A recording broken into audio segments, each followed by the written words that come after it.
Long story short, we ran into a small issue. Clairvy can't go into the sunlight. Everything was fine at first. She followed me up to the surface just like I told her.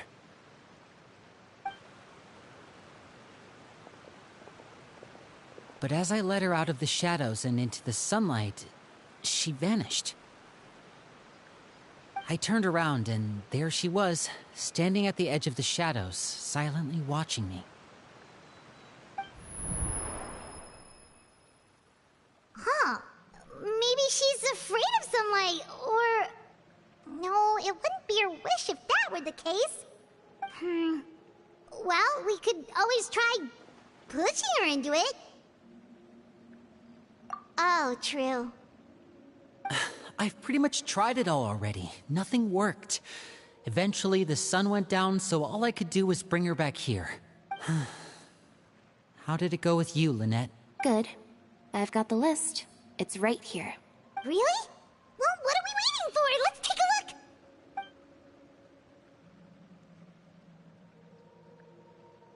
Oh, that's a lot of pages. Oh, it's gonna take forever to get through it all. We can each take a section. Here. La Pouillade, L'Endroit, Chambel, Horaire.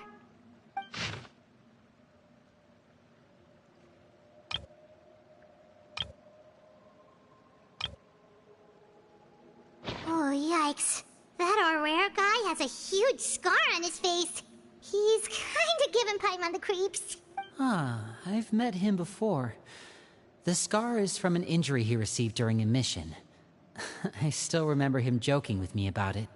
He said any future lover would take one look at him and then lose all interest. Did he say anything else? Well, I asked if there was someone he was interested in. He said no, and that's where our conversation ended. It was only later that I learned he really did have someone he liked. He risked everything to escape so he could be with her, but it didn't work. One day, Father asked to see him, and, well, I never saw him again after that. Wait, so that means the knave, she... It may seem cruel, but it's just one of the rules of the house. Betrayal is not to be taken lightly. We know too many secrets to come and go as we please. So, if you do try to leave, you pay with your life. Her name's not here, huh? Well, that's not too surprising. It doesn't seem like this list is complete. It only contains records dating back around 5 years. Let's shift our attention then. Fremine, were you able to find anything out? Fremine. Sorry. I was thinking about something. I managed to talk to quite a few people, but I couldn't help but notice that the atmosphere in the house was a little... strange. Strange? Yeah, I mean, I know there have been arguments in the past, times when people haven't gotten along. Chaplot and Filiol are a good example of that. Oh, those are two of the people that we met while delivering supplies. Paimon can see how they might not get along. They had very different vibes, and their, interests seem to be pretty different as well. That's to be expected, actually. Father brought us all here, shared her knowledge with us, taught us how to fight. That's one thing we all share. But that's also where the similarities end. Not all of us feel the same desire to stay here. As members of the House of the Hearth, we're also considered part of the Fatui. And to a lot of people, that's an identity they never asked for. Certain members get older and realize they want something else for themselves. But considering the rules of the house, most people would never say that out loud. People like Chaplot and Foltz are loyal to Father and her vision. They're proud to be part of the Fatui. Filiol and Nantoy, on the other hand, well, they aren't quite as enthusiastic. These kinds of conflicts have always been there. It's not like Father is in the dark about any of this. Well, That's true. But it just feels like things have gotten worse lately. Filial and the others... It seemed like they were meeting in secret to talk about something. I can't say for sure, but I think they've met Clairvy. You think she's been inciting them to act out? No, not exactly. But I wouldn't be surprised if she said something to them about the darkness in the house and how deep it runs. She's told me about it before. Experiments being run on children. People being used as pawns on the battlefield without so much as the strength to survive. And they just believed all that? Without any evidence? Clairvy's words probably gave them the excuse they were looking for. Whether they actually believe them to be true is secondary. This is all because of Project Stuja, isn't it? Whoa. Hold on a second. What's this Project Stuja all about, huh? This is the second time it's come up now. Sorry, but I'm not sure of the details either. I only know what Father has told us, which is that it's something the Rooster and Regrator have been working on together. Apparently, it has to do with the Vatui's strategic plan for the future. Because the House of the Hearth was so successful in obtaining the Gnosis, we now have the honor of playing a key role in Project Stuja. Wait, but isn't that a good thing? Key role is just another way of saying dangerous role. To us, the whole thing is an inconvenience. Father thinks so too, but she's in no position to refuse. Their plan isn't exactly unreasonable, and they've been funneling the house a lot of funding. It's just that we'll lose a lot of members in the process. Participating in the plan, it's an honor in name only. What they're really trying to do is subdue us. The existence of an intelligence organization outside their control makes them feel uneasy.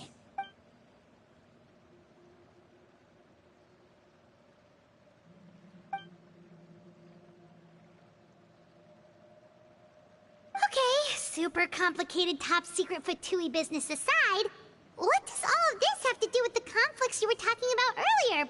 Paimon doesn't get the connection. External pressure has a way of exacerbating internal strife. You can't overlook the power of fear either. People are afraid of dying, and that fear is often the impetus for a lot of stupid decisions. I thought resolving the Clairvy situation would make everything go back to normal, but it looks like things are more complicated than I thought. If we leave Filiol and the others to their own devices, sooner or later, Father will be forced to take action. We can only focus on one situation at a time, brother. You're right. Even if we confront Filial and the others, it won't do any good. It might even make matters worse. We should focus on Clairvy for now. Well, it's getting late. We should head back and get some rest. We'll try again first thing tomorrow. Lynette, you stick with me this time. Fremine, keep a close eye on Filial and the others. Make sure they don't do anything they'll regret. Good work today, everyone. Have a good night, and I'll see you tomorrow.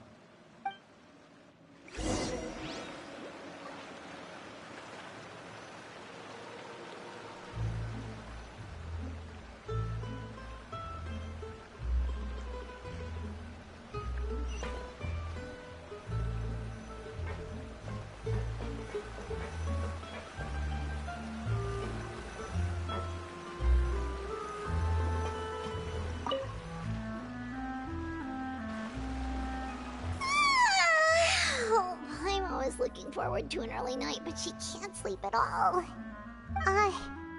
Hey, you don't think the knave will be too angry with Linny and everyone if she finds out about all this, do you? She's even scary when she smiles. If she were to actually get angry... Ooh, you have to protect Paimon if that happens, okay, Traveler? Trust is effort, Traveler. Look! Look over there! Quick! Let's catch up with her before anyone sees!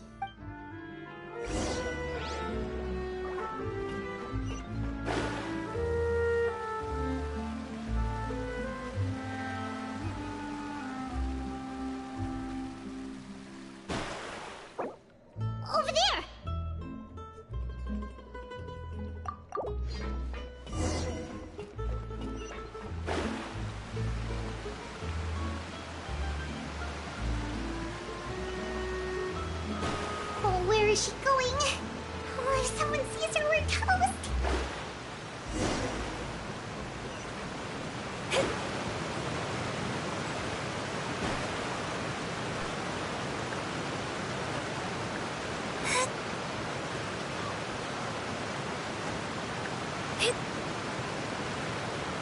Oh, look!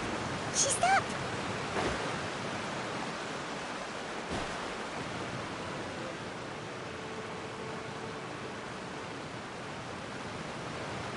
Clairvy! Shh. I opened the window while no one was looking. Look how pretty the outside is. If only I could have more than this. You probably think I'm being silly, huh? All this hopeless resisting. It's better to dream of what I could have than try to make it a reality, right? Please, help us get on the same page here, Clairvy. We need you to tell us what you know. Can you do that? Sure. Although, after you hear all this, I think you might regret that decision. Everyone in this family is nothing more than a tool. Something to be used and exploited. We're all expendable, including me. As long as you're useful, you get to stick around. Lose your value, you're handed over to the doctor, experimented on, and given a fate worse than death. I've seen it happen again and again, and I've had enough. You're saying the knave did all that? It's just, that doesn't seem like something she would do. She's scary and all, but it seems like even she has lines she wouldn't cross. I knew you wouldn't believe me. Everyone thinks she's a good person. They all think of her like a real mother. Mother? But she doesn't deserve that title. She's disgraced it and tarnished it. And if I had things my way, I'd never see her again. If only Perry were here, she'd understand. Perry. There's that name again. Also, Paimon's getting a strange feeling. It almost feels like she's not really here with us.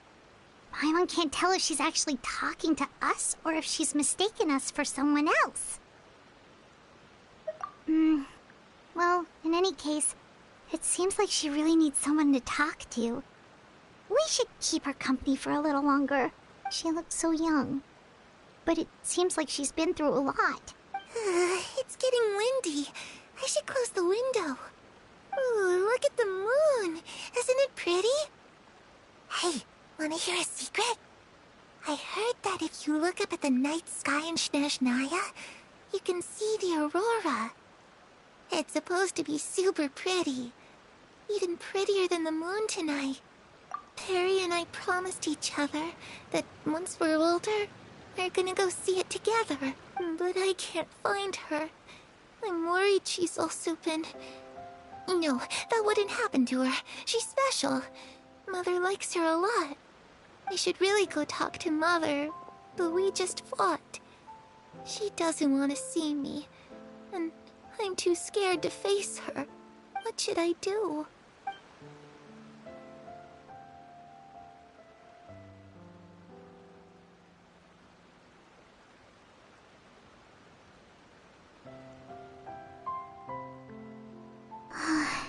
Paimon really doesn't understand what's going on with her.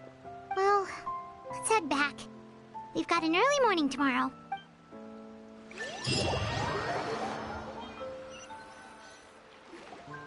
All right, looks like we're all here. Let's go ahead with the plan. Oh? What is it? What makes you ask that? Well, we kinda ran into Clairvy last night, and that's what she told us.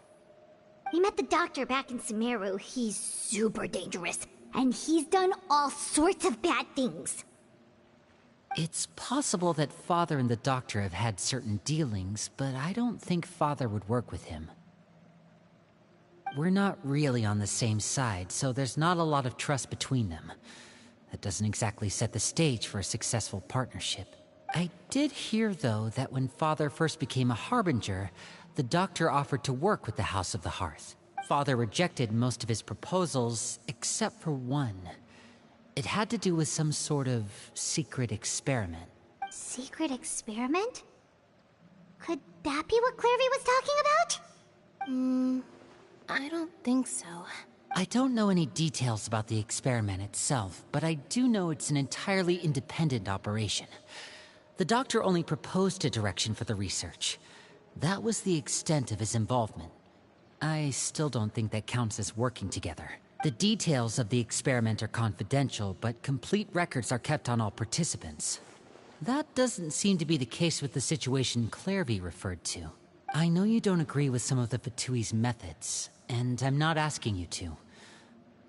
But I am asking you to trust us on this. The House of the Hearth has its own principles. There are certain lines we're not willing to cross. Alright, that's good to hear at least.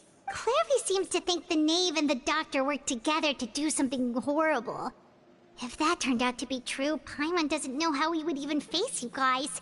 It's just that it doesn't seem like Clairvy is lying either. The easiest thing to do would be just ask the knave directly, but Paimon doesn't think she'd tell us. Father didn't come back last night. She's probably still near the shore. We'll be counting on you to distract her. Lynette, you're with me. Fremine, you know what to do. Be on your guard, everyone. All right, let's get to it.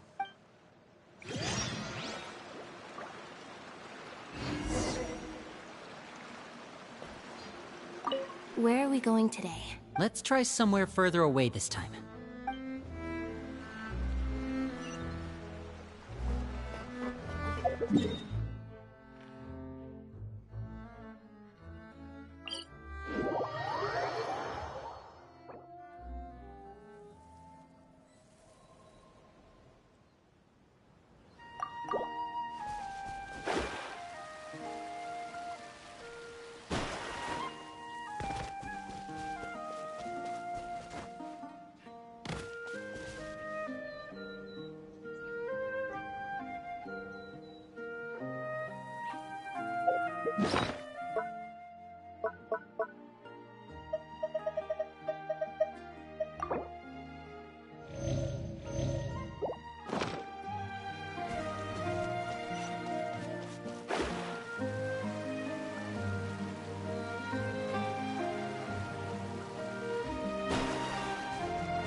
Ah, it's you two again. I must say, you look a bit pale. Did you have trouble sleeping last night? A little. Perhaps if you had less on your mind, you'd be able to absolve yourself of such troubles. So what are you planning to do now? Catch up on some sleep? Or should I give you some time to rack your brain for a topic to discuss before I ask any questions? Although I must profess to being curious. Without Child here, how do you plan on distracting me? Us? Distract you? Good one. But no, we were just here for a chat. Looks like you could have used some extra time to think. No matter. If you don't have any other plans, why don't you accompany me somewhere? Don't worry. I'll be sure to steer clear of any scheming children. The ocean breeze is sure nice today. Children always think they can hide things from the grown-ups. But nothing gets past me. Least of all a little scheming. I think I'll let them have at it for a little longer. I can be very patient. Well, I'll leave you to think things over. If you're so inclined, meet me outside the Palais Mermonia. Good things come to children who do as they're told. So I do hope you decide to tag along. If only for your friends' sakes. What should we do?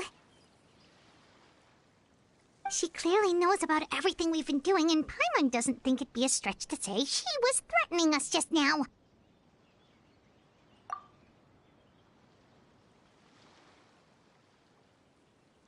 Oh, good idea. Hopefully he sees it in time. Well, we should probably head to the Palais Mermonia. Paimon doesn't want to find out what happens if we don't show up. Based on what the knave was saying just now, it sure didn't seem like it'd be anything good. Okay, then we probably shouldn't keep her waiting. It seems like Lynn and the others are on thin ice, so let's do our best to not get them in any more trouble.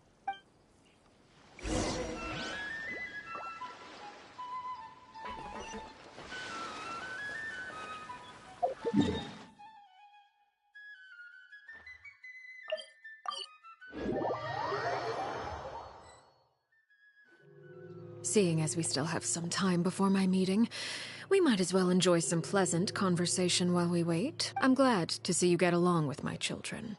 Being surrounded by good companions is necessary for a child's development. You're not planning on doing anything to them, are you? I assume you're referring to Linny, Lynette, and Fremine, although there's that situation with Filial and Nentoy as well.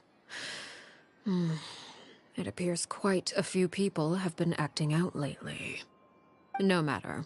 I'm not one to discriminate. All those who betray the house meet the same fate. There are no exceptions. Does that mean you're going to kill them? Oh, are you here to beg for their lives? I'm sorry to disappoint, but the rules of the house change for no one.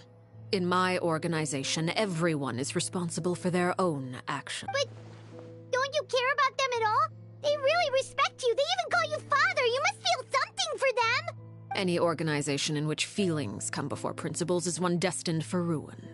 The House of the Hearth is hardly an exception. You could say our principles are more stringent than most. Perhaps I can offer you this consolation at least. As our guests, you two will not be held accountable along with them. I would imagine Linny, Lynette, and Fremine will be able to keep their lives. As for Filial, Nentoy, and the others, I'm afraid there's little I can do. They can try to escape, but once you know our secrets, there's no getting out alive. But that's awful. Ah, you seem concerned. Out of consideration for my guests, I suppose I could turn a blind eye for a little longer. If Linny and the others manage to dispose of Clairvy in the meantime, all evidence of their wrongdoing will be lost. In that case, I could hardly punish them for something I couldn't prove. If their efforts are unsuccessful, on the other hand, all will be held accountable. And the punishment will be severe. Of course. Oh, and here, I believe this belongs to you. Do try and keep better track of it next time. It takes a considerable amount of time to train a bird like this. It would be such a pity if you were to lose it. Permanently. Wait, where did you get that? Well, I'm afraid that's all the time we have to chat. Now, for the matter at hand. I asked you to meet me here because I have business at the Palais Mermonia. It has nothing to do with you, but I think it would be prudent for you to stick by my side for the time being. There will always be time later to run off and tell Linny what you've learned. Well, time to go. Looks like we wrapped things up just in time.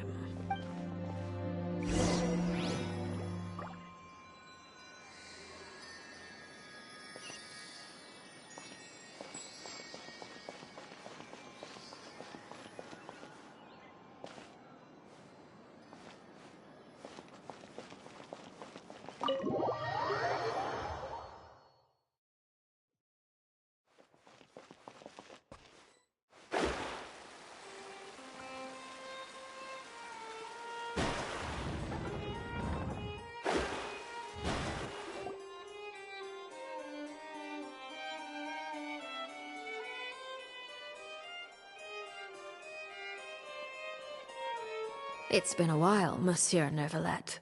I must say, I wasn't expecting my meeting request to be approved quite so quickly.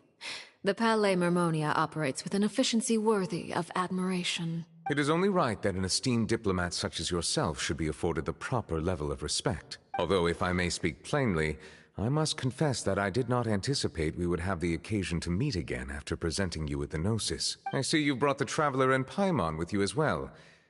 If I may inquire as to the purpose of your visit. I'll be departing Fontaine shortly. There is, however, an outstanding matter that I would like to see resolved before I go. It requires a rather lengthy explanation, I'm afraid. So I took the liberty of explaining everything in this proposal. Please review it at your leisure, Monsieur Neuvillette.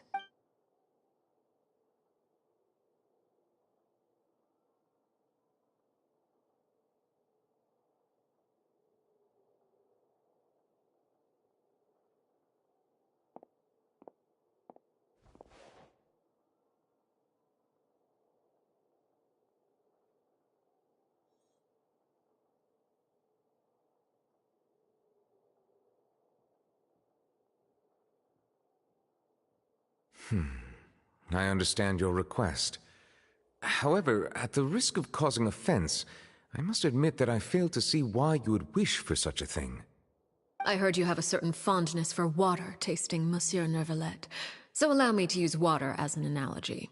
A family is like a large body of water with countless rivers flowing in and out. As someone who watches over this system, I would hope that each river that flows from the source will eventually reach the ocean. Of course, objectively speaking, I know this is impossible.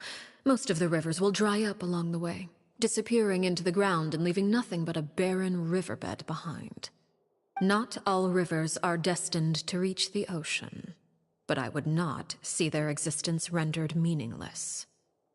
I believe the water that flows within them is simply meant for a different destination, like a field in need of irrigation. Or perhaps the glass of a certain water-tasting enthusiast. Did you get any of that, Traveler? Your words paint an optimistic picture indeed. Allow me to remind you, however, few among us are willing to sip from a glass filled with tainted water. It may have been tainted at one point in time, but not to worry. I'll make sure it's strained of all impurities and returned to its cleanest form.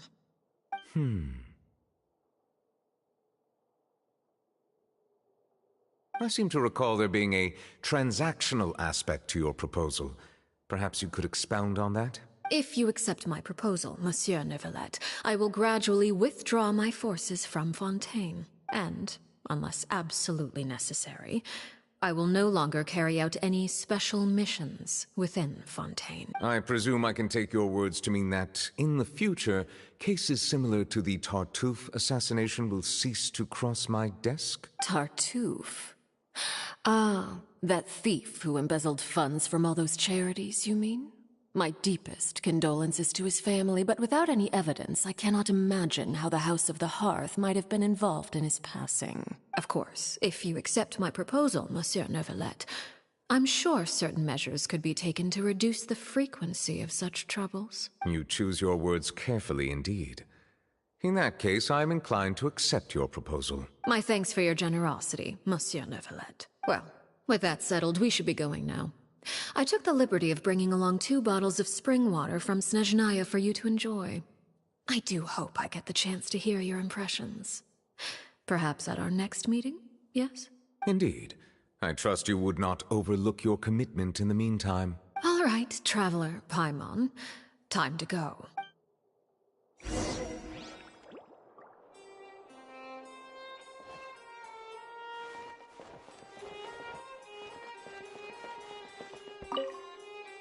I believe I've told you before that my emotions easily resonate with those of others. Yet in the few meetings I've had with that Harbinger, I haven't been able to sense any aspect of her emotional state. Her mind is like a still body of water. Who knows what darkness lies in its depths, and the lack of ripples on the surface gives nothing away. It's unclear whether this is her natural state of being, or whether it's an incredible strength of will that gives her the ability to master her emotions. Either scenario, however, suggests she is a very dangerous individual. I do not expect an explanation as to why you two are by her side. Whatever your reasoning, I would only advise you to take caution.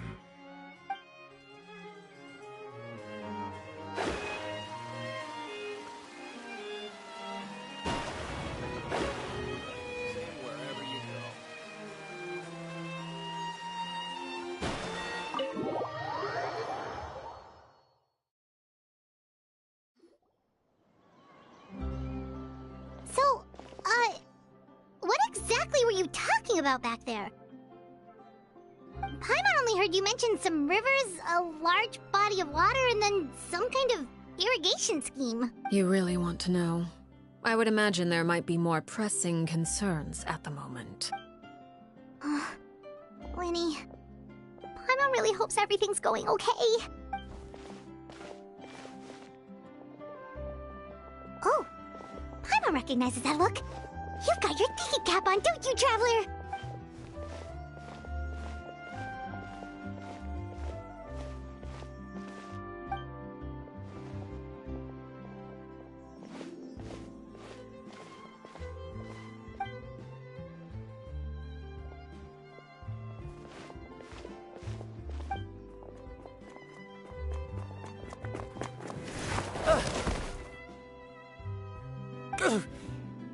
Oh, shoot.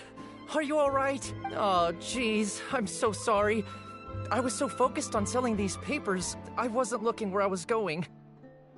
Well, let me make it up to you at least. Here, take this paper. On the house. Oh, you don't have to give us anything. Please, I want to. It's not like I'm short on supply.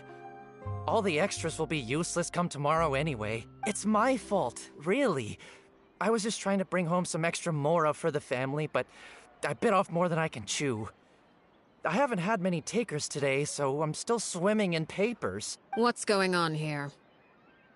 Nothing much. I just ran into your friend here on accident. I should probably get going, actually, so... Hold on. Of course, I'm happy to compensate you with mora, it's just... I don't have any on me at the moment. I'll take 3 papers. Here. Your payment. Oh! Thank you for your patronage. May the Archons bless you with good fortune. If only I had the chance to run into such generous customers every day. I should probably just take on a smaller inventory though, right? I'm getting married soon, so sometimes it's hard to not get ahead of myself. Anyway, I should head out. Goodbye! Well, now that my affairs are settled, we should take the boat back to Poisson. We've even acquired some light reading to enjoy along the way. Actually, why don't we stick around for a little longer? Paimon just realized how hungry she is. She can't head back to Poisson on an empty stomach.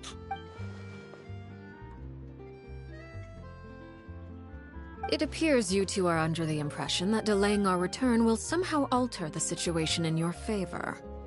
I'm sorry to ruin your fantasy, but your efforts are meaningless. That being said, I could be persuaded to give Linny some extra time.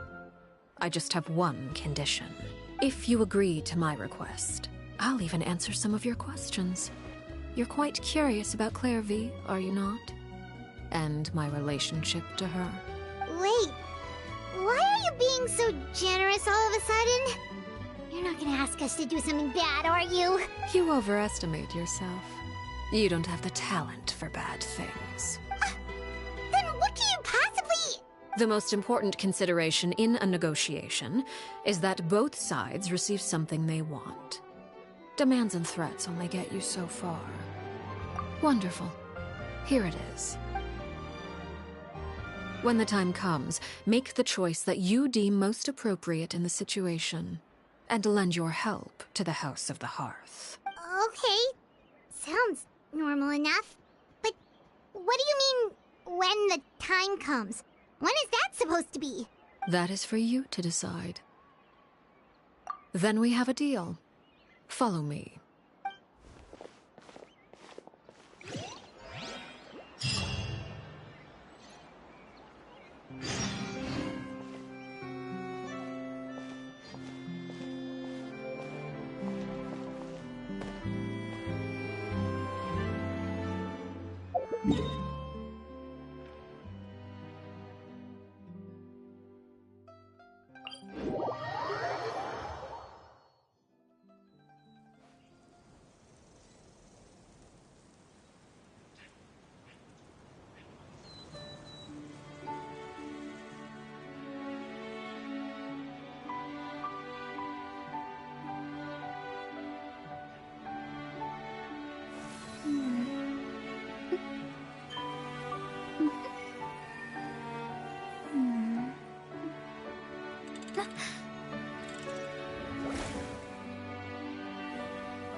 astrologers must rid themselves of material desires. Only by ridding oneself of clutter can one see the true world around them.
Divination is about precisely foretelling one's written destiny. Over-embellishing that fate only leads to misconception.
What is this place?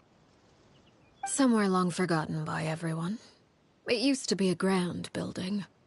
Now it's nothing more than a pile of rubble. No one comes here anymore, nor does anyone care about what once happened here. Although, this place does have something to do with the story I'm about to tell you. It was before I became a Harbinger, and before Linny and the others joined the House of the Hearth. Due to certain events, I first killed Clairvy and then her mother. And this is where it all happened. You were the one that killed Clairvy? Patience now. Allow me to explain Clairvy's side of the story first. I'll start from the beginning. Clairvy was 6 years old when she was brought by her mother, Crucibina, to live in the House of the Hearth. From the outside, it seemed like a fairy tale. A thriving family made up of kind adults and friendly children. Crucibina was the knave at that time, and the House of the Hearth was under her control. She was Clairvy's mother by blood, but she was also the mother to all the children in the house. Clairvy was happy here, for a time. But she quickly realized that being part of this family wasn't a fairy tale at all. It was a kind of purgatory. Purgatory? Exactly. The House of the Hearth takes in war orphans from all over Teyvat. But as for how to raise them, that depends entirely on the person in charge. Crucibina came up with a novel idea. She would teach the children to fight, force them to duel each other, and then crown as the king of the house the child who proved themselves most worthy of inheriting her title. It's difficult to estimate the number of children who died or were maimed in the process.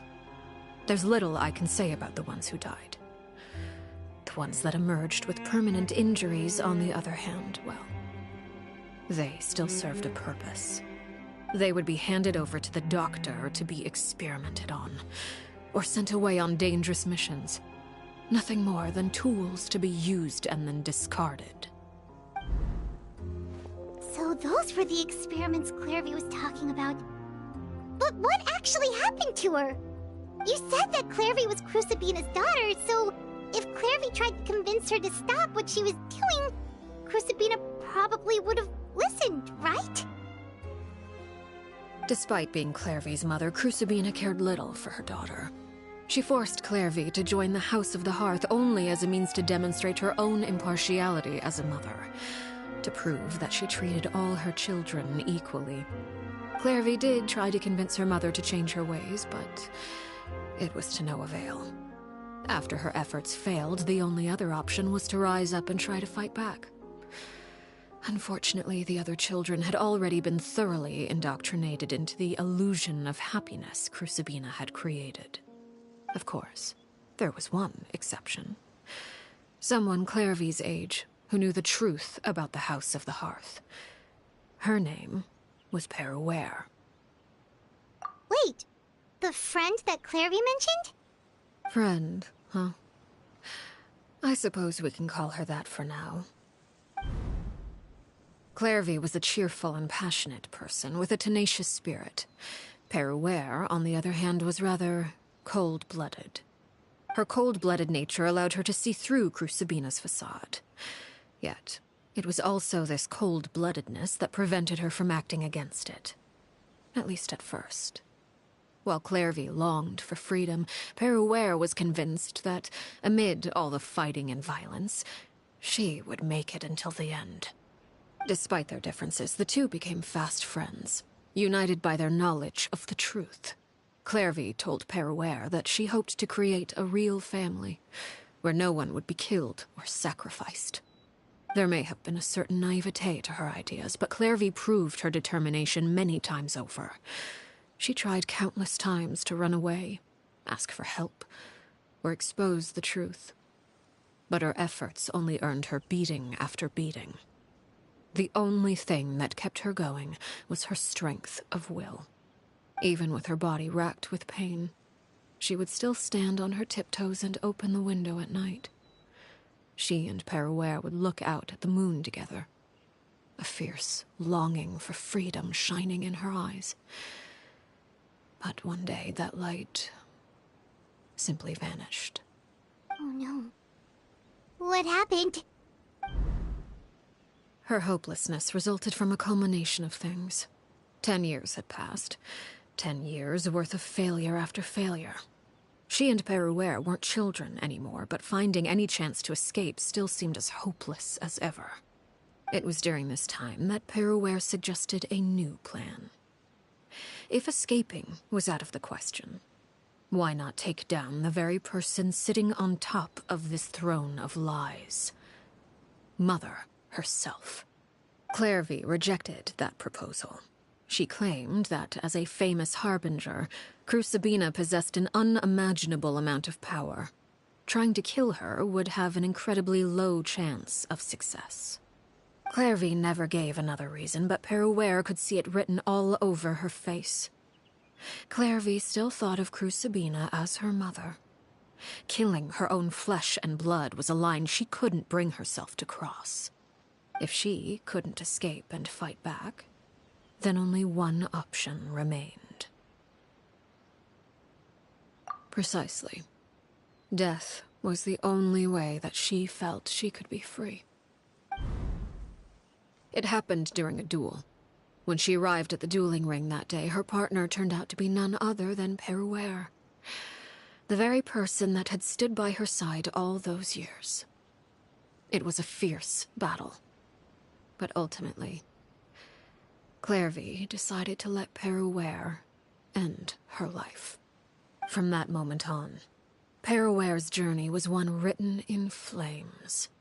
When the rain finally came and washed it all away, there she stood, the sole victor in Mother's endless game of slaughter. A trail of corpses strewn across her path to success. It was the very result she had predicted 10 years prior. Even then, she believed she would make it until the end. She wasn't surprised by the fact that she emerged as Mother's undisputed heir. Rather, her success left her with an inexplicable sense of restlessness. She was unsettled. And there was only one thing that could quell that sensation. Perhaps you two would like to take a guess as to what it was? Crucibina, you mean? But... Correct. This is the place where Peruware killed her best friend. A mere year later, this is also the place where she fought tooth and nail to kill the mother they shared. The moment she acted, any conception of what was right or wrong ceased to matter. It's one of the principles of the house. Only those who survive get to write the rules. Peruware won the battle, and became a harbinger herself. After which Her Majesty, the Tsaritsa, bestowed upon her a new name. Arlecchino. So the Perry Clairvy was talking about... It was you all along. You're Peruware. Arlecchino is just a name you got later. I left that name behind long ago. I must say, hearing it now does bring back memories. After I defeated Crucibina, the moniker of Mother died with her. I chose to forego the title she called herself, and even chose to give up my own name. I rebuilt the House of the Hearth under a new identity. Not only as Arlecchino, but as father. And that is where the story ends. Any more questions?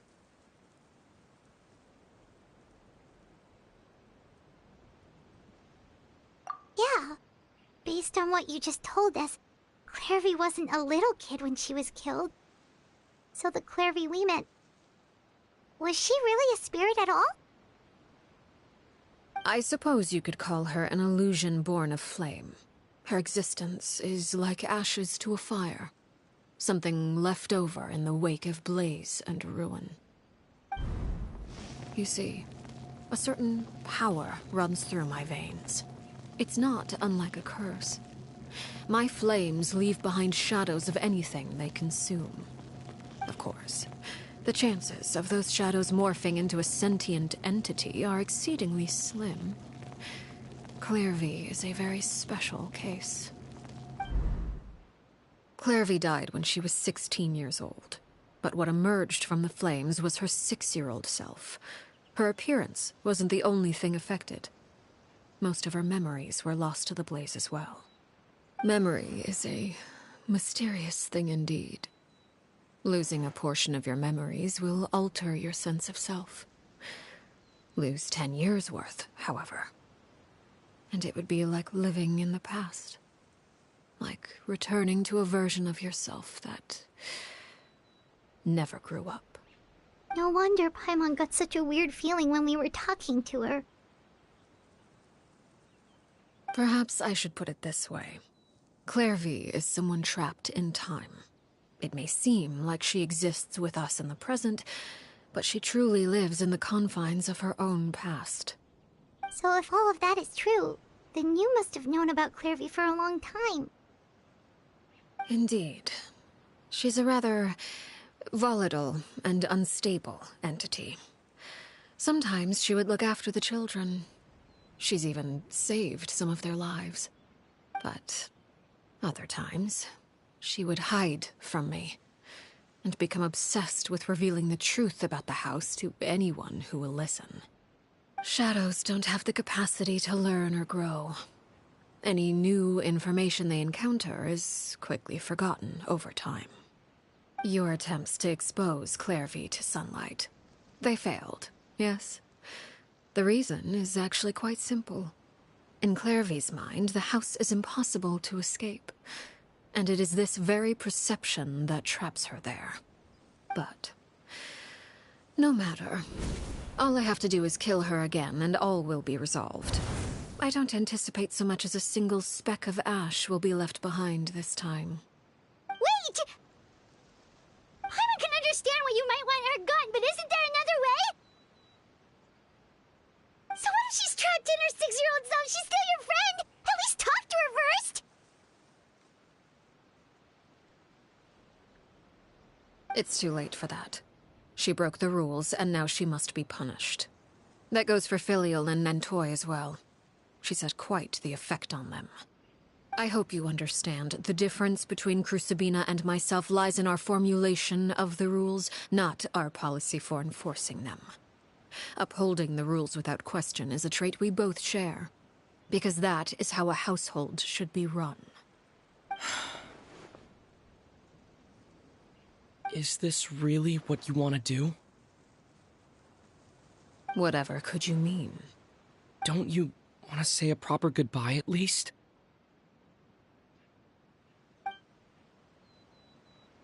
Whether as a killer or as a father, there are two things that must be avoided at all costs: anger and sorrow. Anger makes you impulsive. Sorrow causes you to waver. Well, it appears it's about time to proceed. Before we arrived, I told some of my well-behaved children to bring our troublemakers here by nightfall. I do believe I've kept my end of the deal. I gave your friends quite a bit more time. As for what happens now, we'll just have to wait and see.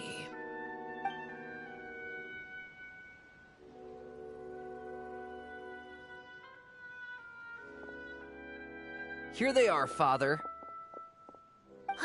You gonna execute him? Seeing something like that would actually be a first for me. Lenny! I'm sorry.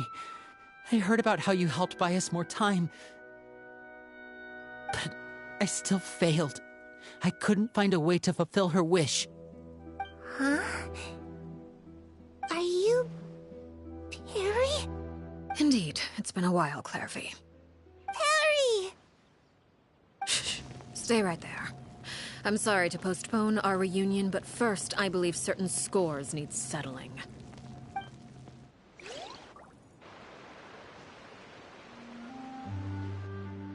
Father, let me explain. Out of my way. Father! You chose to conceal a threat to the house. And for that, you must be punished. Overall, however, I suppose your wrongdoing is hardly the most egregious of the bunch, so I'll deal with your punishments later. As for right now, the more pressing concerns are the traitors among us. By traitors? Do you mean us? Father, let me explain. We didn't mean to... Fultz, why don't you share what you heard? Yes, Father. Secret Midnight Meeting number 3.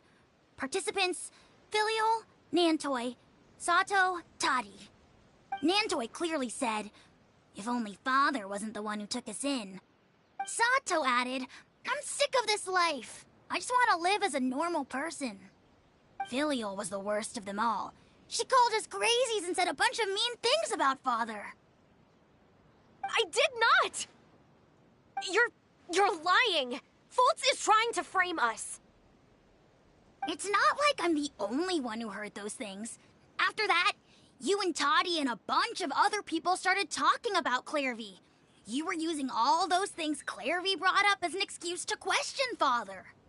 We're birds locked in a cage. The only way out is to destroy it.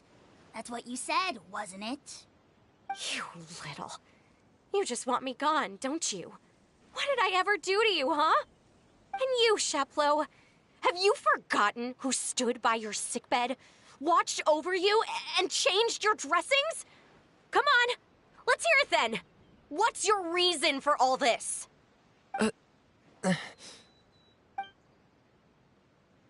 You're wrong, Filiol. We don't want you to die. You're our family. Liar. You wouldn't be doing this if that were the case. So why? Why have you backed us into a corner? We all live in the House of the Hearth. You know the type of work we do, Filiol. A single betrayal can cost dozens of us our lives. It's not like it's never happened before. That kind of thing is hard to forget. That's why the House of the Hearth cannot tolerate any form of betrayal. Ever since we came to Poisson, you've had 7 secret meetings. A lot of the things you talked about really crossed the line. You've been spying on us for half a month? Wait a second. Now that I think about it, the move to Poisson was just a way to make it easier to spy on us, wasn't it? Because we were all in one place. You've had this planned all along. Filiol, Nantoy, I'm sorry. I owe you both my life. I owe Clairvy too. If it weren't for all your help after I got poisoned, I wouldn't be standing here today. If this were any other situation, I would do anything to repay that kindness, even if it cost me my life. But rules are rules. I'm sorry. My hands are tied. Why? Why? That's enough, Filiol. We made a mistake, and we should own up to it. We broke the rules, plain and simple. And now we have to face the consequences. I'm sorry, Chapleau. Fultz. I'm sorry, Father. We accept our punishment. Chapleau, according to the rules of the House of the Hearth, how should these traitors be punished? All those who betray the house pay with their lives. And so it shall be.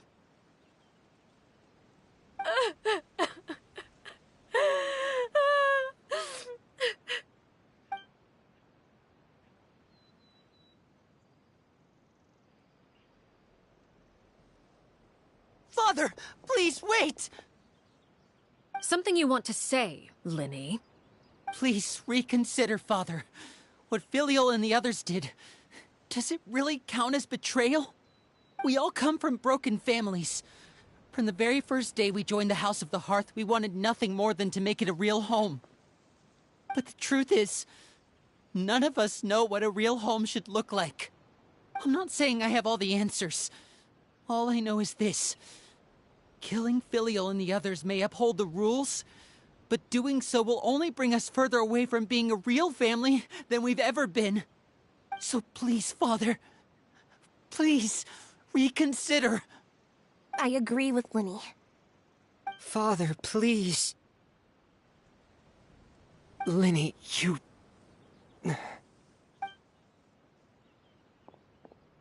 I also agree with Linny.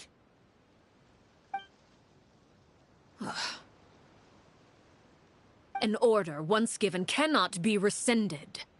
However, given the extent of your determination, I suppose we shall have to go about this a different way. Draw your weapons and face me. Our weapons? Father, are you referring to a duel? Precisely. The rules of the House will not be altered. Traitors must be punished. However, resolving disputes with a duel is also one of our rules, one that also applies to me. Demonstrate a sufficient showing of strength, and I shall offer a concession. Wait. Beat Father in a duel? Impossible. Father is way too strong, even for Linny.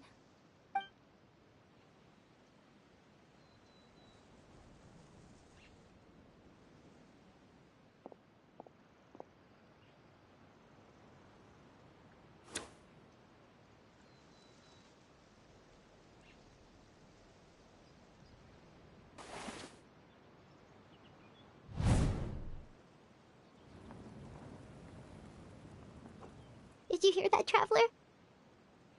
Letting the others have to duel the knave. What should we do? Can they really win something like that? If they lose, those people from the house are really gonna be executed. Hey, are you listening?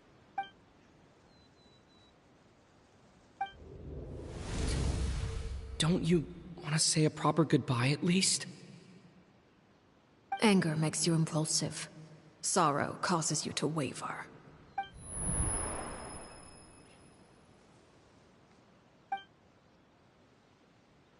Oh. Looking at that expression on her face, she seems really serious about this. Guess that means there's no chance she's throwing the duel on purpose, huh? When guests are around, families are often on their best behavior. And any disputes are less likely to escalate. When the time comes, make the choice that you deem most appropriate in the situation, and lend your help to the House of the Hearth. What's wrong, Traveler? Hey, where are you going? Traveler? You're asking to join the duel against the knave? I'll allow it. We do have a ready-made dueling ring at our disposal, after all. All I would advise is this. Keep a firm grasp on your weapon, and give it your all. Any less, and you may just lose your life.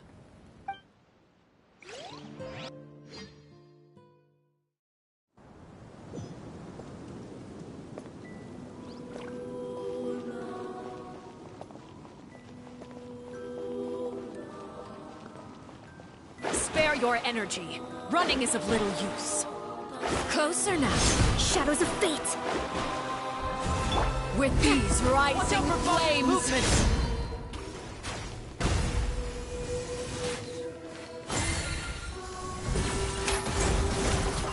Is it my turn now?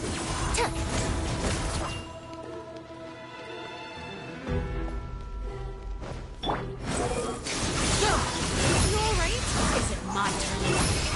With these rising flames! That's far enough!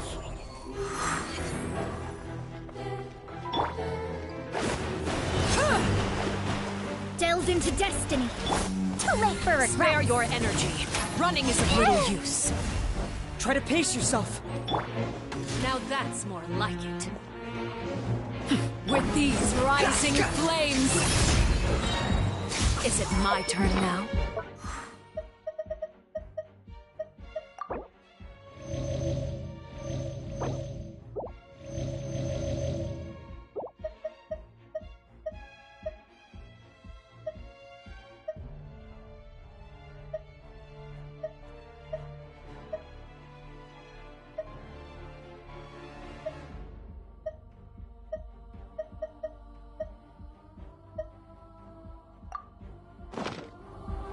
Search for it!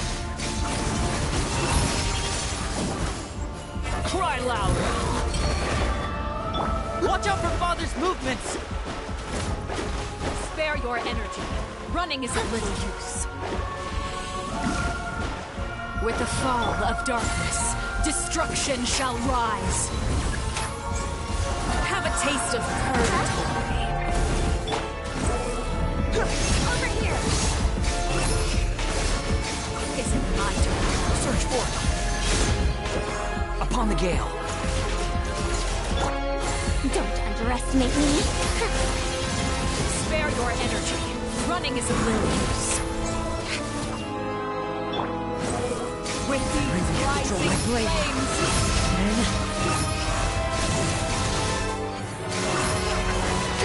Is it my turn now? Spare your energy. Running is of little use. Like a fly tangled in a web. Fury. You're dead. The prize. Who's next? With these rising flames. Spare your energy. Running is of little use.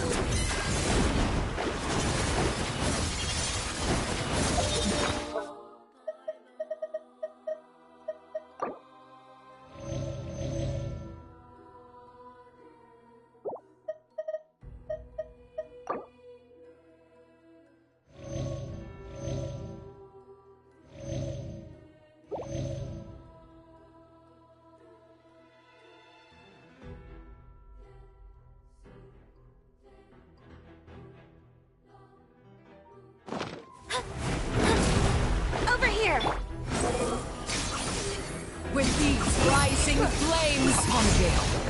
Surge forth.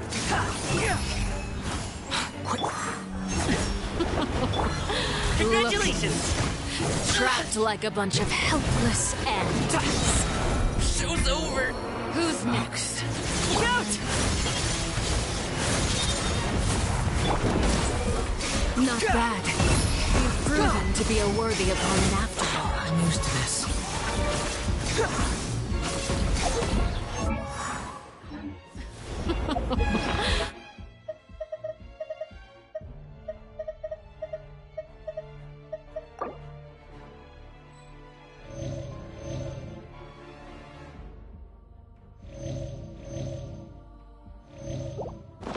Look at you. Trapped like a bunch of helpless ants. Folly. It's Who's next? Delved into destiny. Is it my turn now? Look at you. Trapped like a bunch of Father's even stronger than expected.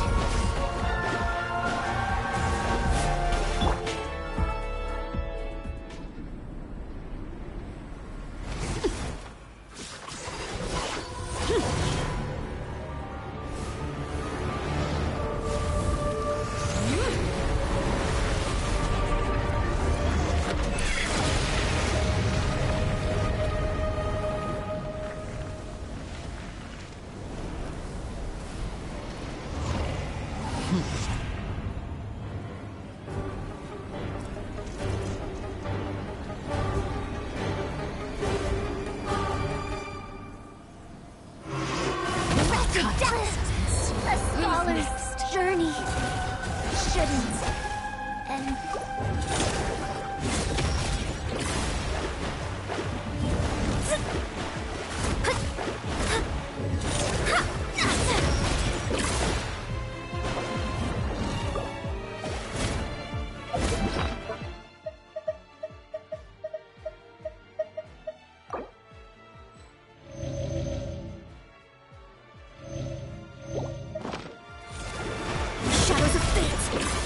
Behold!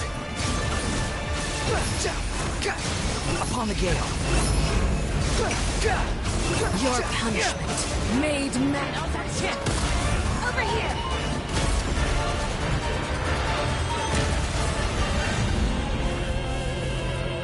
The wind rises.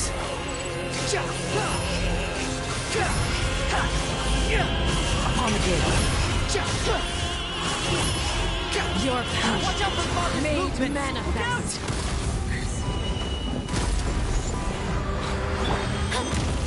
Let me scry. Squall and fury.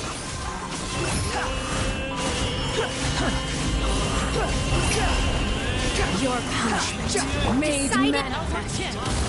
Over here! Sometimes only the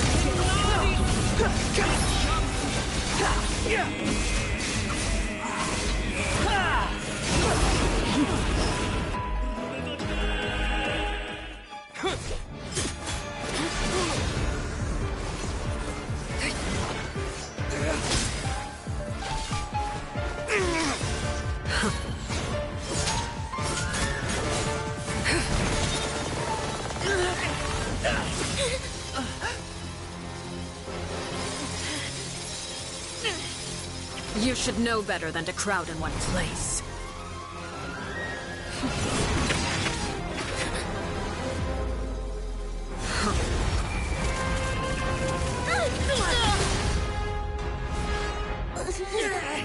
Oh, I know. No! I'm sorry, Father!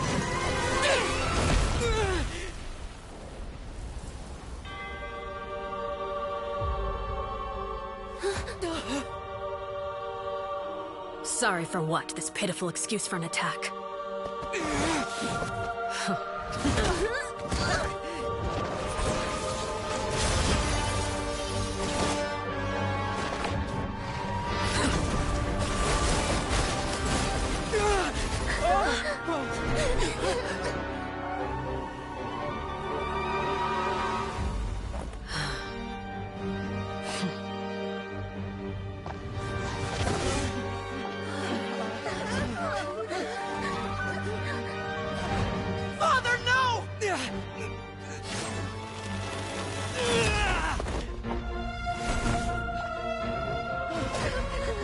Made it out, did you?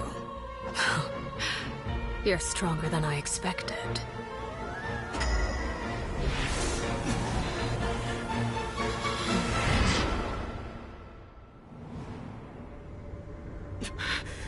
A crimson moon?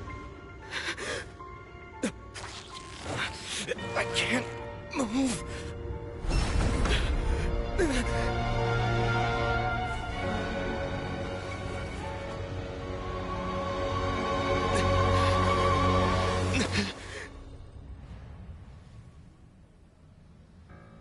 Still, not strong enough to beat me.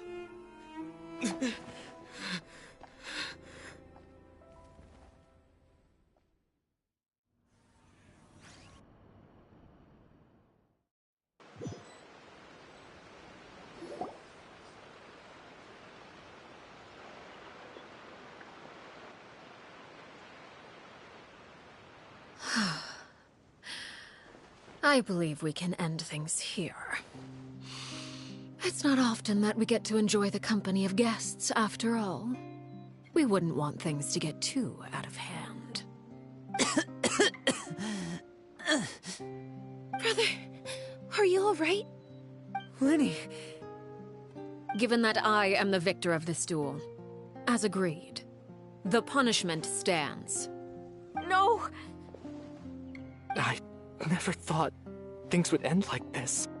However, everyone involved in the duel demonstrated a remarkable level of strength and determination. In light of this, I'm prepared to change the method of execution. Elwar, the bottled flames I gave you for safekeeping. Do you still have them? Yes? I wasn't sure what they were for, but I've kept them super safe. I didn't lose a single one. Wonderful. Then, in just a moment, I'll have you administer them. Bottled flames?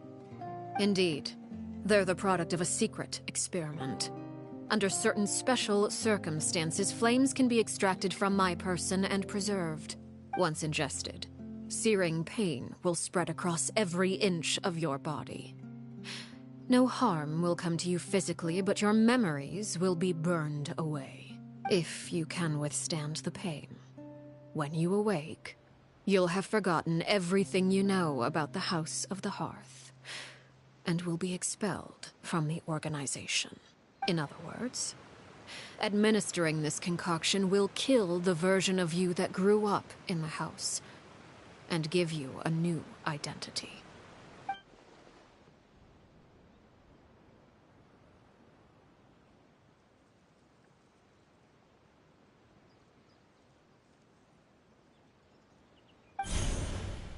Memory is a mysterious thing indeed. Losing a portion of your memories will alter your sense of self.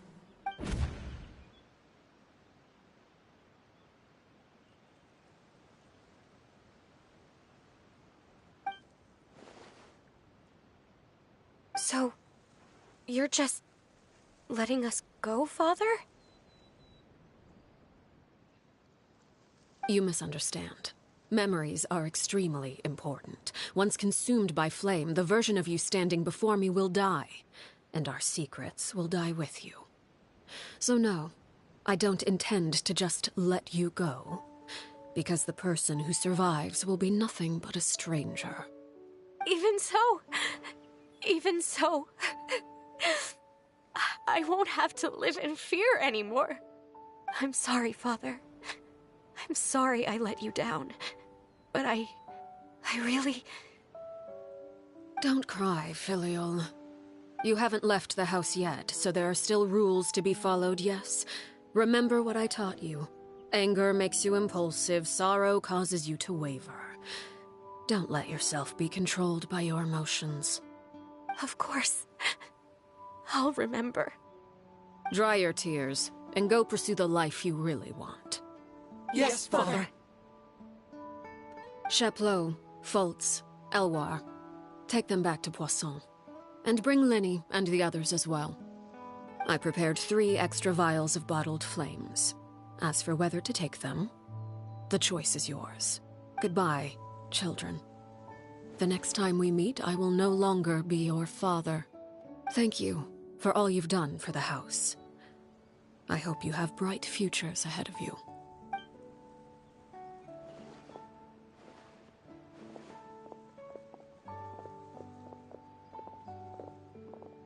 Father. Let's go.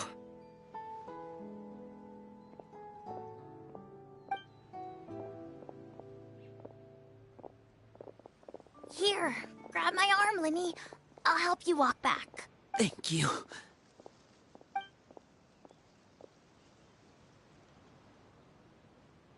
Clairvy.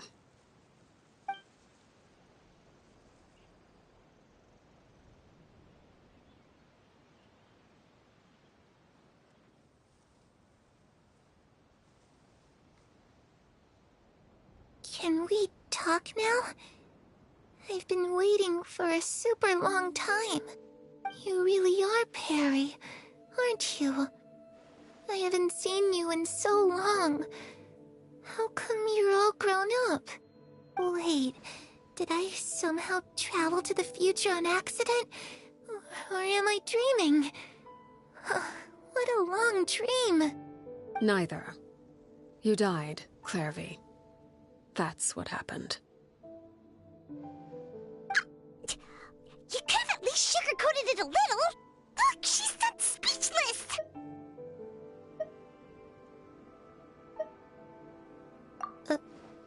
Oh. Okay then. Huh? That's it? You accepted it just like that? Yep. If that's what Perry says happened, then I believe her. Perry wouldn't lie to me. Plus, I don't really need to know why I'm like this. I'm more curious about what happens in the future. If you're a harbinger now, Perry, that means Mother is gone, isn't she? Can you tell me about it? I want to know what happened to her. And to me. You never stopped trying to defy fate. At first, no one believed you. You could only vent your frustrations to the moon.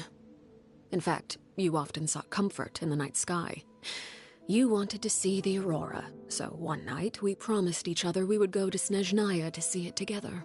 Later on, you tried to run away, but you were brought back each time. Mother spared your life, but it wasn't out of kindness. Instead, she decided to make an example of you by slowly torturing you over time. That way, the other children would know what happens to traitors. Still, you never gave up. Mother hoped that through ruthless duel after ruthless duel, she would be able to crown an ultimate victor among the children she raised. But you called on everyone to unite, to fight to a draw in order to reduce casualties. Your efforts may have only delayed the inevitable, but still. You gave them hope. You tried everything you could think of, but every attempt ended in failure. Still, you never turned your sword on Crucibina, and you never turned it on me. On that gloomy day, you told me, "For the last 16 years of my life, I've done everything I can to fight for freedom. But now, I realize that the only freedom I truly possess is the freedom to choose to die." I never imagined I would say something like that. I must have been feeling really worn down. But somehow, I still think I understand. According to Mother's plan, only one of us was going to make it until the end. And I always hoped that person would be you. If I could do it all over again, I still don't think I would make a different choice. Even when I first met you, I knew you'd be able to do what I couldn't. Is that so? Even now, I'm not sure I truly understand what kind of freedom you were trying to pursue. But as the head of the House of the Hearth, and as the children's father, I've tried to give them the most basic of freedoms. The freedom to choose their own fate. It's something I discussed with the Iudex of Fontaine. The children who want to leave the house will have their memories wiped clean of all secrets pertaining to the organization. In return, they will be allowed to live a normal life in Fontaine without being prosecuted for their past. Of course, I won't simply hand freedom to them on a silver platter. They have to fight for it and prove themselves worthy of it. Only freedom that is earned has true value. That's more than enough. That's exactly the kind of life I was fighting for. You know, Perry, I think you're a pretty amazing king, and a really great father, too. I'm really happy that you're the one who took over the house. I guess I do have one regret, though. I still haven't seen the outside world. Well, it just so happens that our dear guests over here have been to many nations and traveled to countless places. Perhaps they would be willing to tell you what the outside world is like. Really? Of course! We've traveled all over the place. We've got so many stories, we could probably talk your ears off for 3 days straight! You know, I used to dream of being a bard, playing the lute while singing into the winds of freedom. Even if there was no one there to listen, I would have continued to sing no matter what. Ah, that's where Mora comes from. I never knew that before. If I had some Mora, I would buy 3 new dresses. One for me, one for Perry, and one for Mother. It's just too bad Perry doesn't like wearing dresses. And Mother, well, she probably wouldn't accept something like that either. I guess I'd just have to keep them all for me then. I could wear a different one every day. Those yokai you mentioned, what do they look like? I once saw a drawing of this one guy with horns on his head and a super scary face. Are there any yokai like that? Oh, sounds like you're talking about an Oni. Yep, we've met one, and let Paimon tell you, they're not nearly as scary as they look. I was always too afraid to skip Mother's fighting lessons, but at the academia, I bet you could do all sorts of secret things in class. Things that have nothing to do with studying. I'm just kidding. Being able to study whatever you want without having to fear for your life actually sounds pretty great.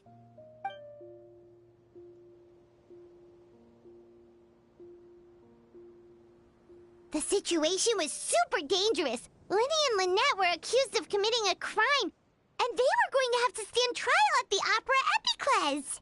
Oh no, that must have been hard for all of you. What happened next? Don't worry, we were able to turn the situation around super quickly, all thanks to Detective Paimon, of course. How'd you do that? Come on, tell me. Okay, so it was like this. After the failed magic show, we rushed to the scene and...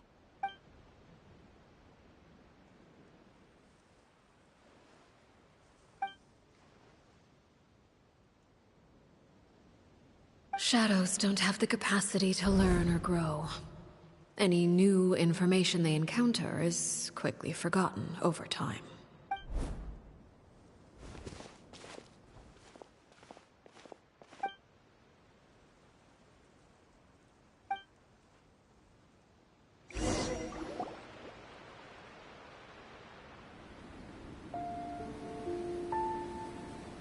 Clairvy. You've worked tirelessly from the shadows to overthrow the House of the Hearth. Now, by my authority as the Knave, I shall announce how this matter ends. You are hereby expelled from the House of the Hearth. You are no longer tied to this place, nor are you bound by its rules. You're saying that I can finally leave? I get to experience the outside world as well? Oh, I almost forgot. There's no getting older for me. Still, seeing who you grew up to be makes me really happy, Paraware. Take care of yourself. Goodbye. May we meet again someday.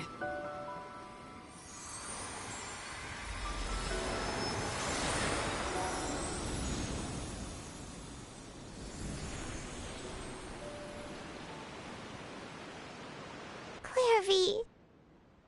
She left so soon. Paimon didn't even get to finish her story. I also have certain sentiments left unsaid. I wanted to tell her that the aurora I saw in Snezhnaya was just as beautiful as the ones in the pictures. But a shadow's memories reset at dawn. Had we delayed any longer, we wouldn't have had the time to say goodbye. Whatever regrets may linger, let them be lost to the coming of a new day. Father? It's Linny! Hey, Linny!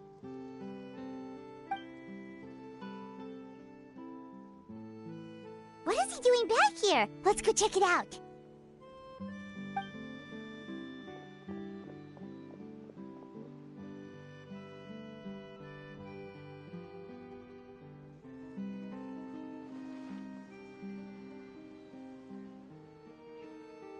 Father, the bottled flames have been administered.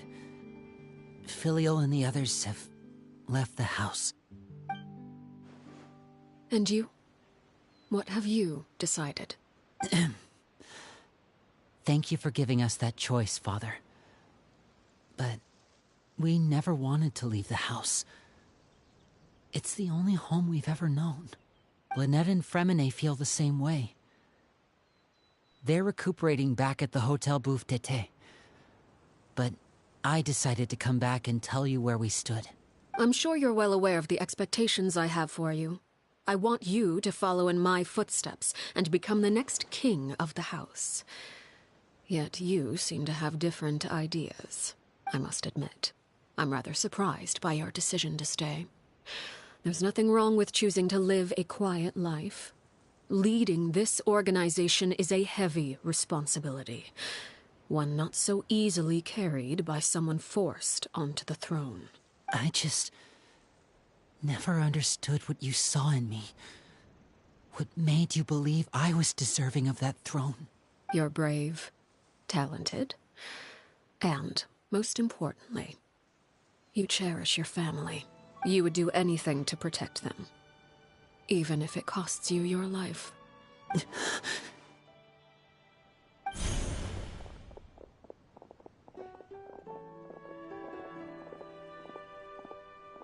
Speaking up back there was so brave of you, Linny.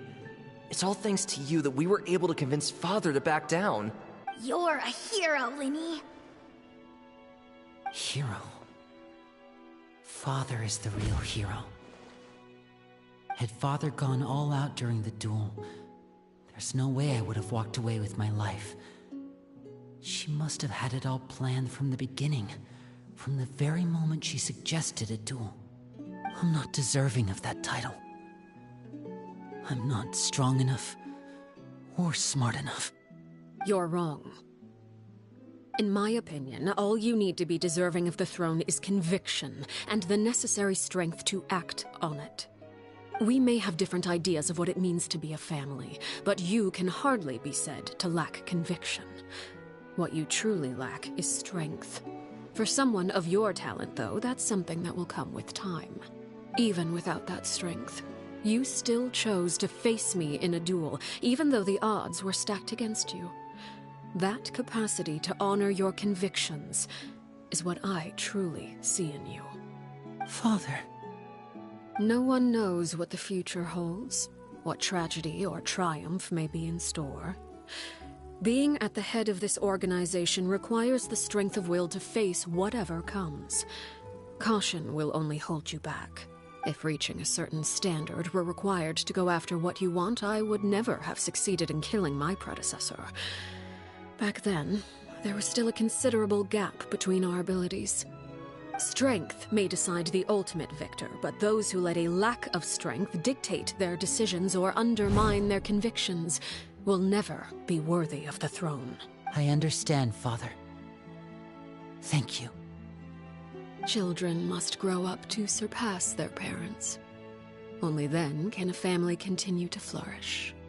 The road ahead is not an easy one, so I'll ask you one last time. Are you certain you want to stay? You've done so much for me, Father, and that kindness must be repaid. Plus, with Project Stuja at hand, there are many dangers ahead, and I, for one, don't intend to back down. Protecting my family at all costs. That's my conviction. Then you're welcome to stay. As for Project Stuja, you need not be too concerned. If those cowardly businessmen and heartless dignitaries try to take us down, I'm prepared to teach them a lesson. Having members who longed for the light was our organization's last weakness. With those members no longer among our ranks, the House of the Hearth is like a spider hiding in the shadows. We need only wait for our prey to come to us. At present, our imperative is to use their plan to our advantage. In doing so, a crimson moon shall rise amid the frigid blizzards of winter. No demonstration of loyalty shall go unrewarded, and no sacrifice shall be in vain. As for the two of you, whether we meet again as friend or foe, I'll remember the camaraderie we shared in this moment. No matter how arduous the journey ahead, I hope we both reach our desired destination.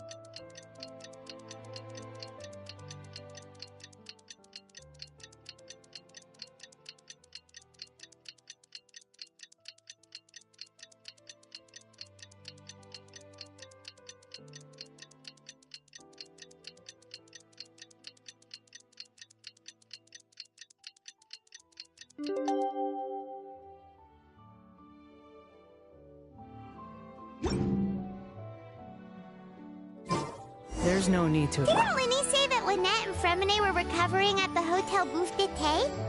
Oh, Paimon wonders how they're doing. Maybe we should go check on them.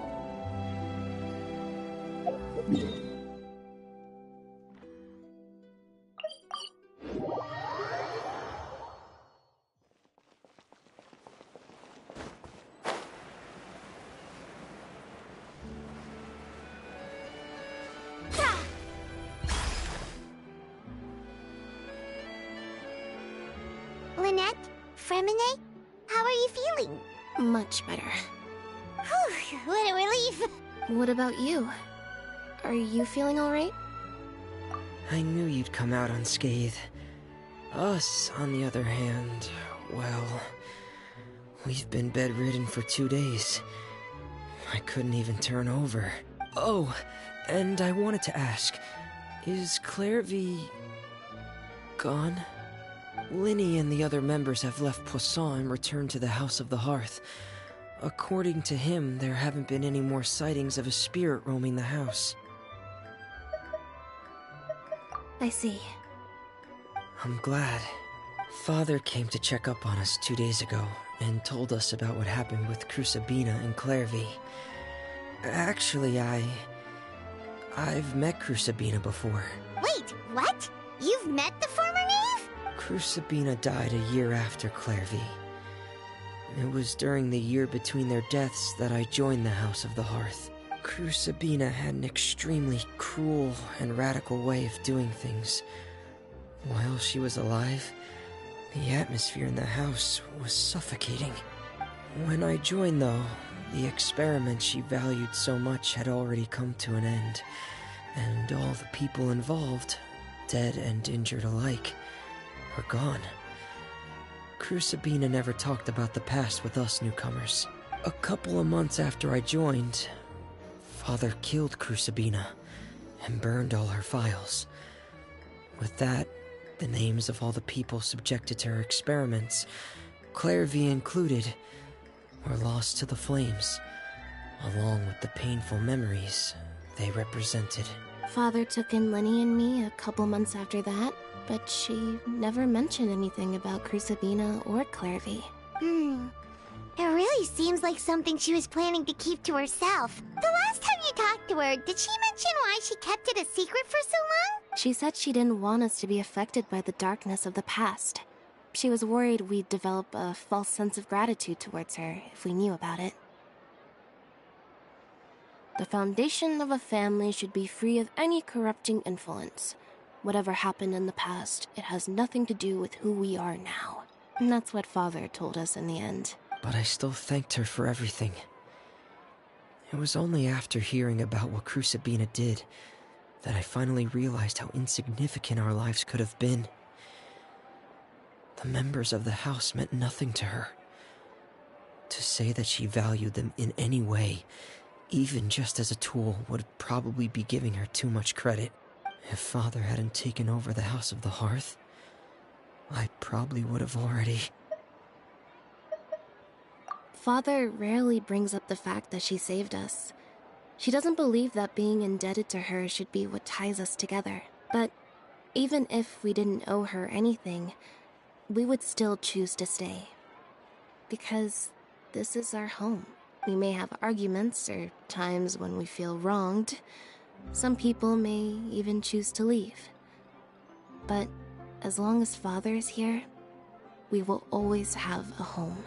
Whether the path before us is bathed in sunlight or shrouded in shadow, we'll follow Father wherever she chooses to go. So I wanted to say thank you for helping us make it through this crisis. Without your help, we could have lost a lot more along the way. Oh, we didn't do anything, really. Of course. You're welcome anytime. Are Filial and Nantoy okay? I actually saw them at a cafe this morning. They didn't recognize me. From what I could tell, they were drinking coffee and talking about one of the operas that started running recently. They seemed happy. If I had to take a guess, I would say they finally found the kind of life they always wished for.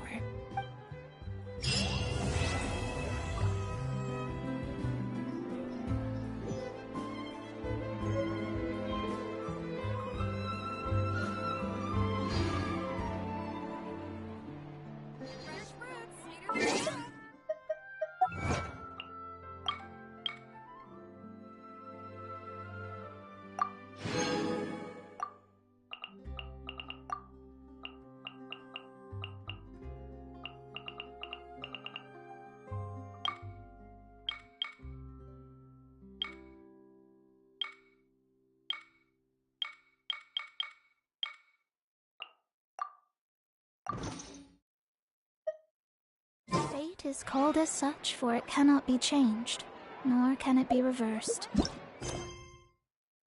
It can only but be accepted.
Astrologers must rid themselves of material desires. Only by ridding oneself of clutter can one see the true world around them.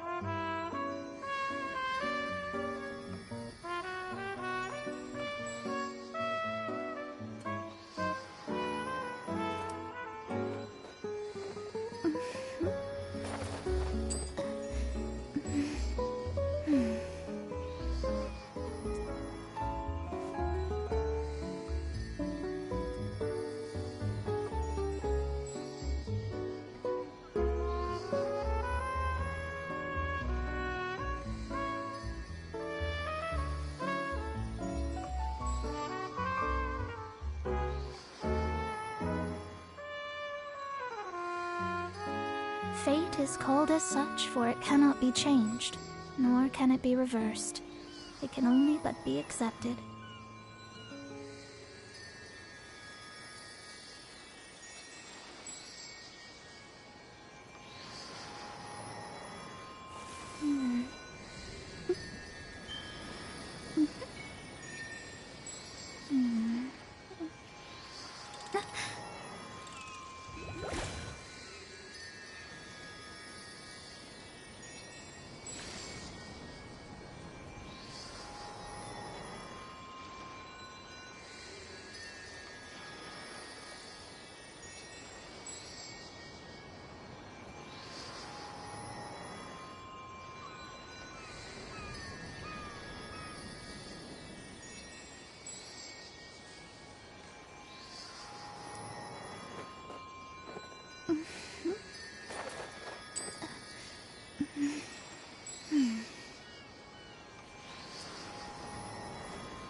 Divination is about precisely foretelling one's written destiny. Over-embellishing that fate only leads to misconception.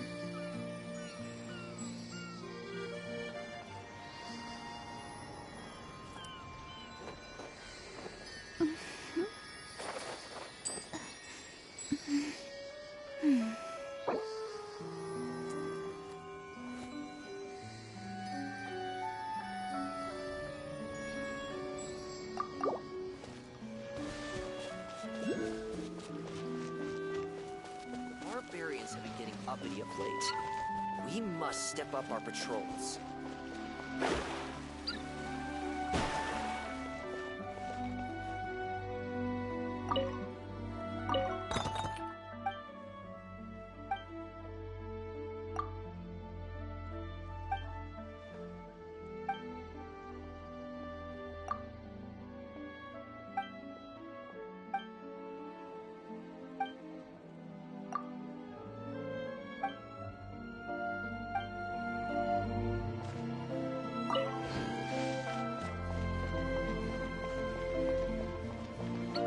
Squall and Fury!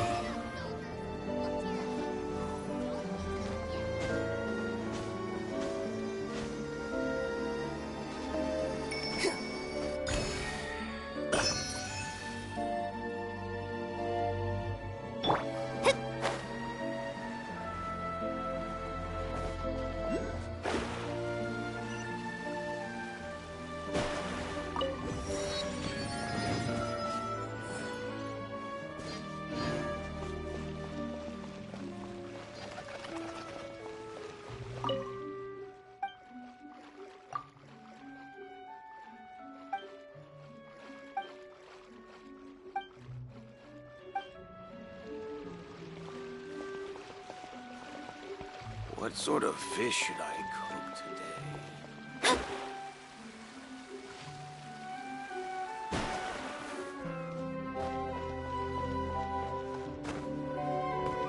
Behold!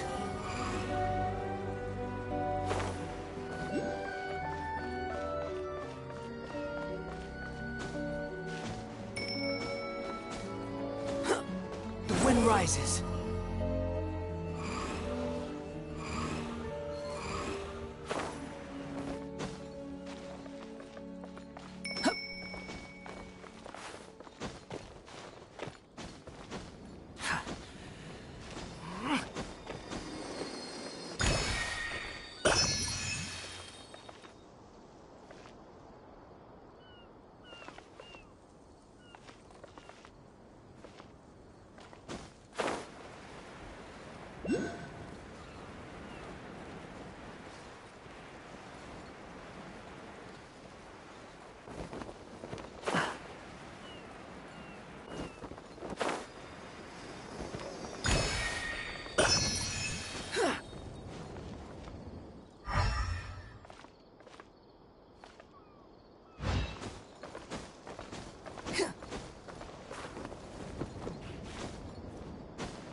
This should cover food and rent for a while.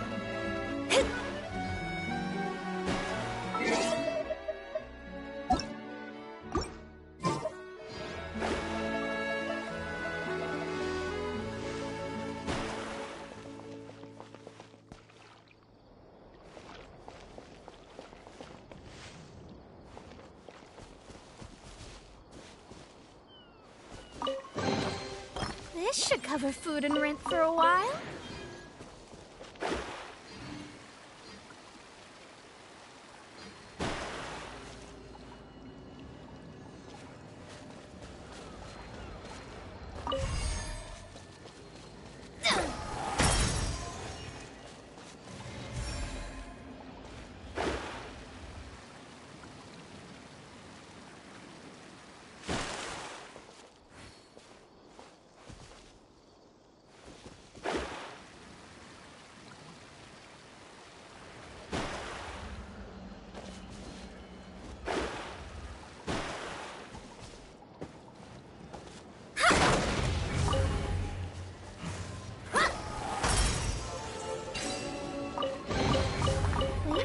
With some more fortune.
Delve into destiny.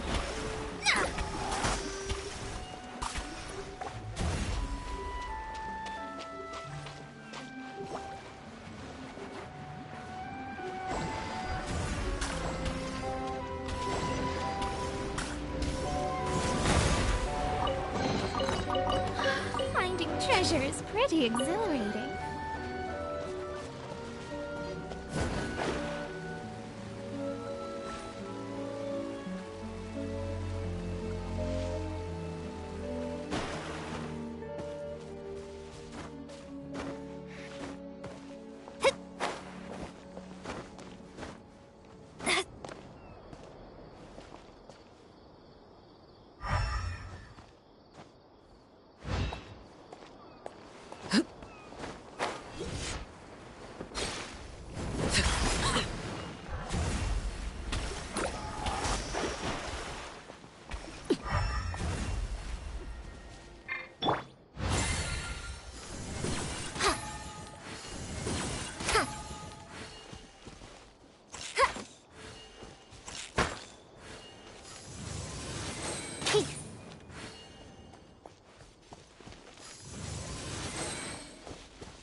We'll see about that.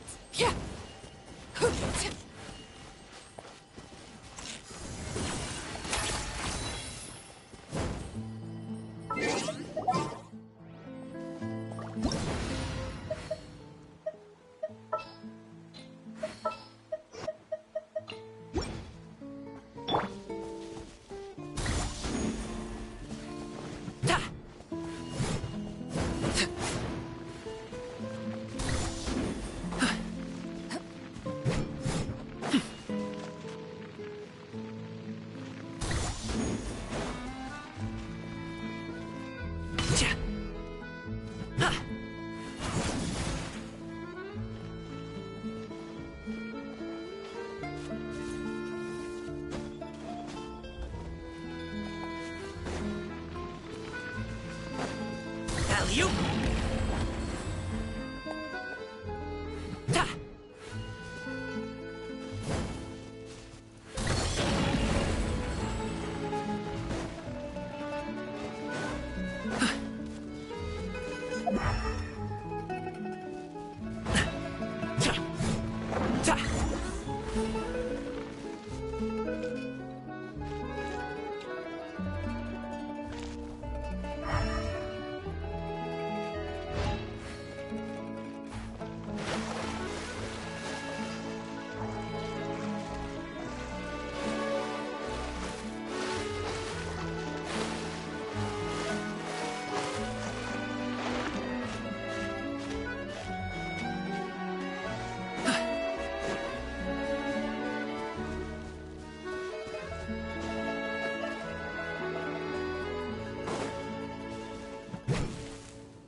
Let me scry.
Whew.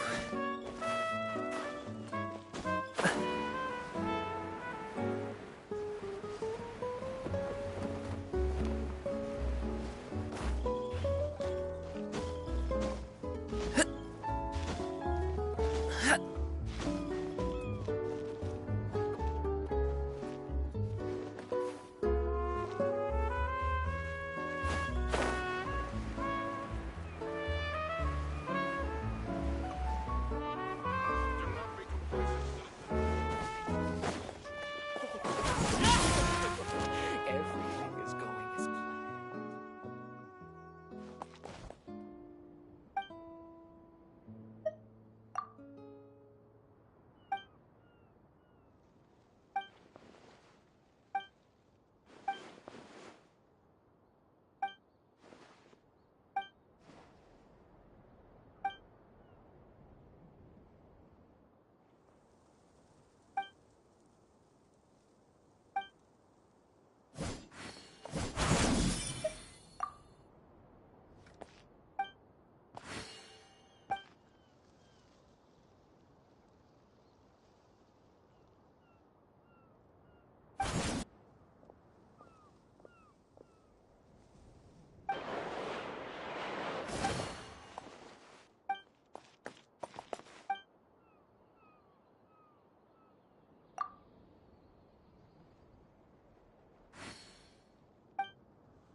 Witness my laid bare.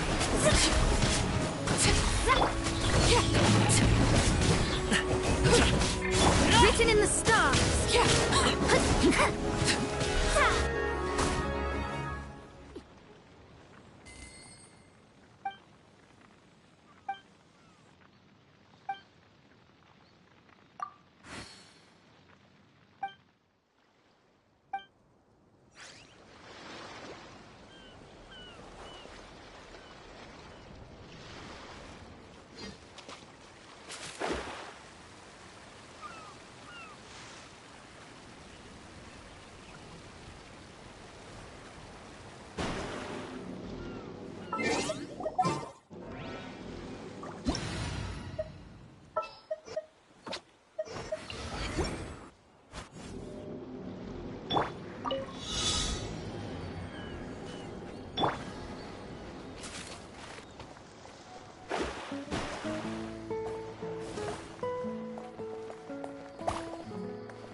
Fury!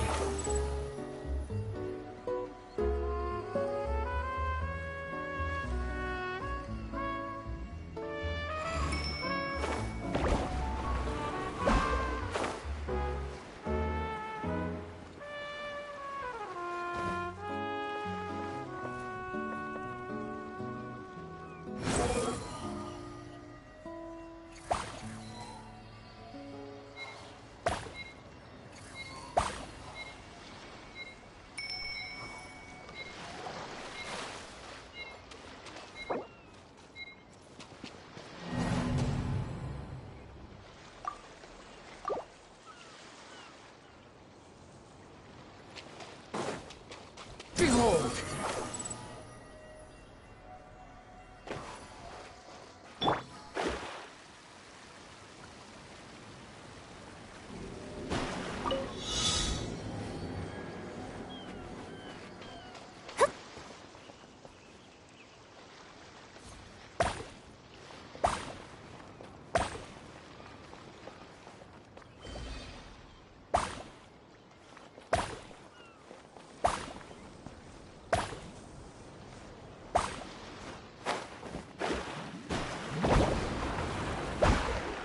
Scry the sky.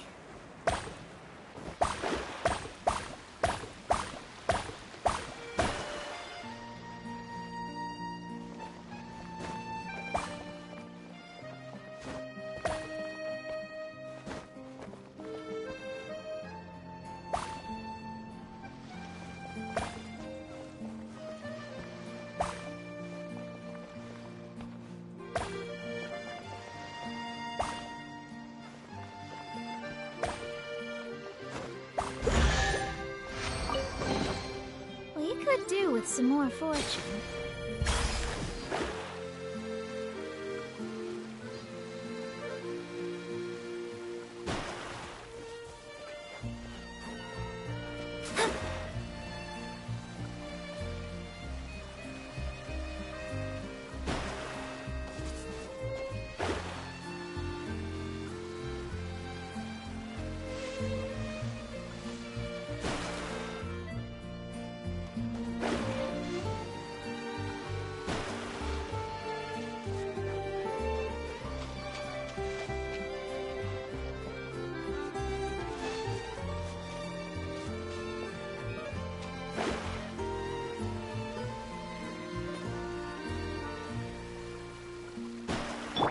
The wind rises.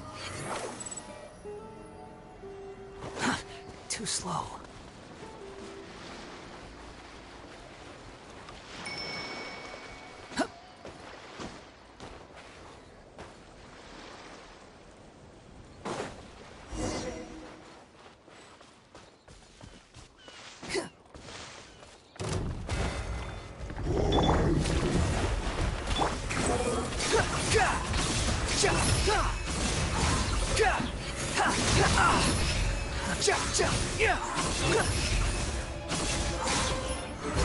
Unsightly insects!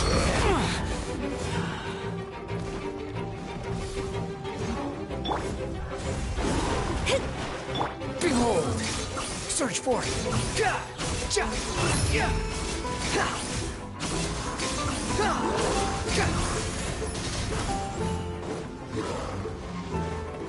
Let me scry.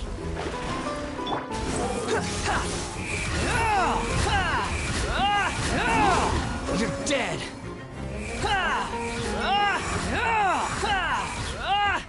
Decided by destiny.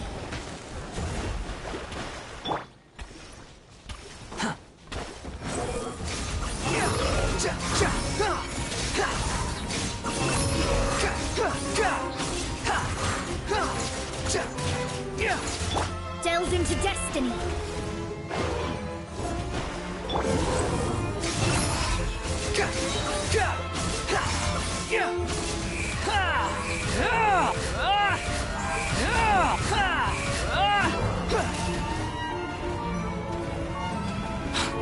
Wretched vermin! Let me scry.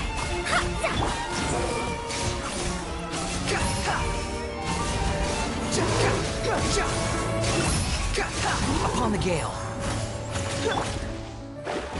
Shadows of fate! Squall Fury!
Wind rises.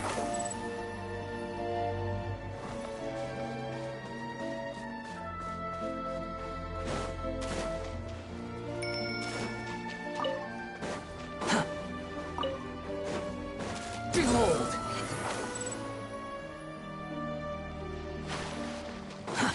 Too slow.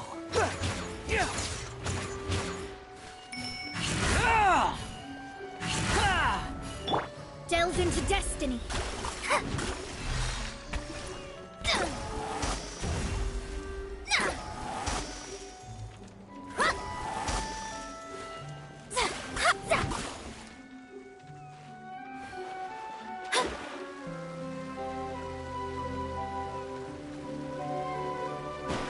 Squall Fury!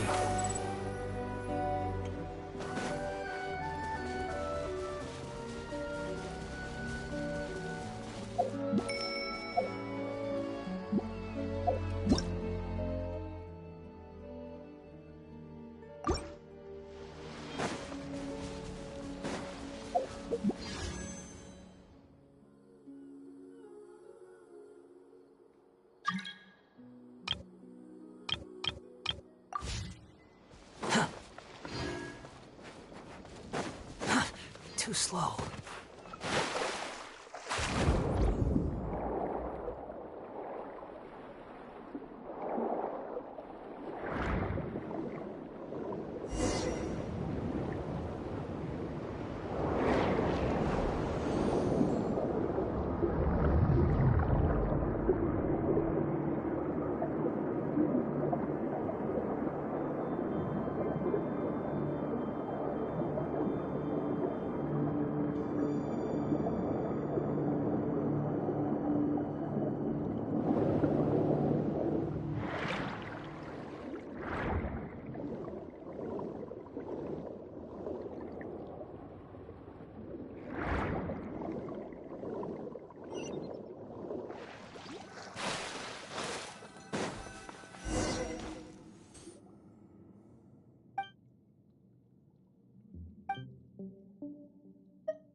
Fate is called as such, for it cannot be changed, nor can it be reversed. It can only but be accepted.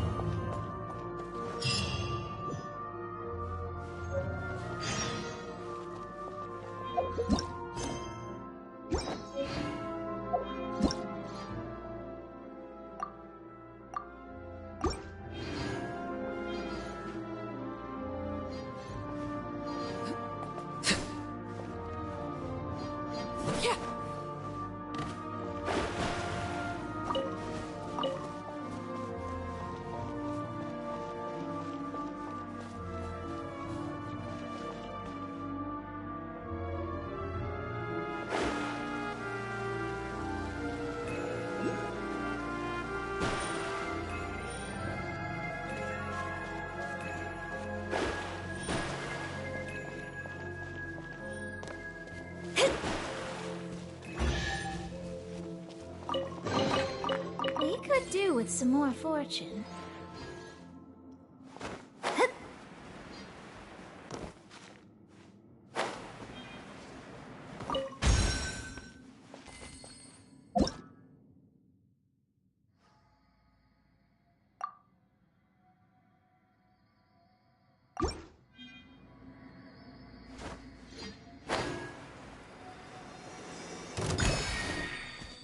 Scry the sky.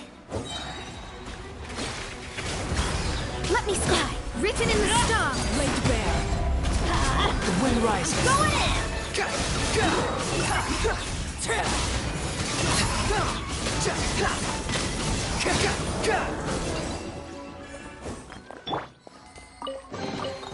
We could do with some more fortune.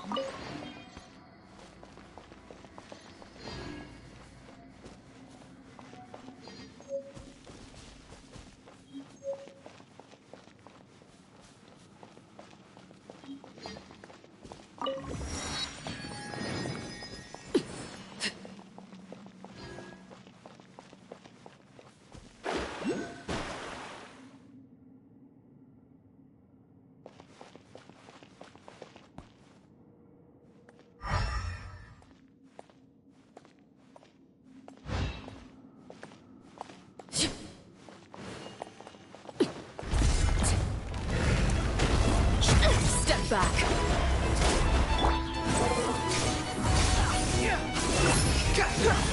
Search for it.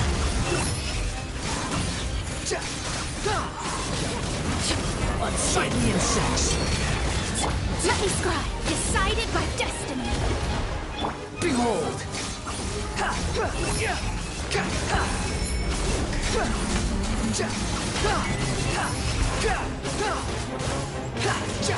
Shadows of fate.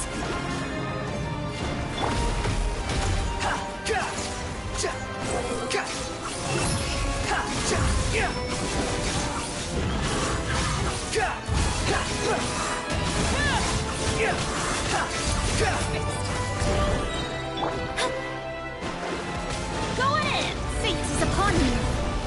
Let me see light. The wind rises.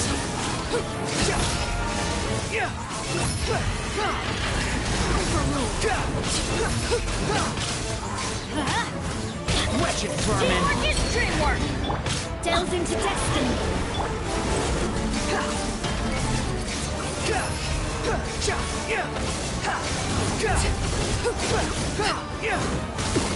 Decided by destiny.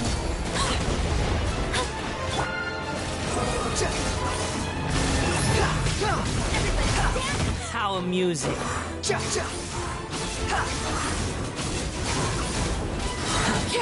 Unsightly insects. Let me float. Behold.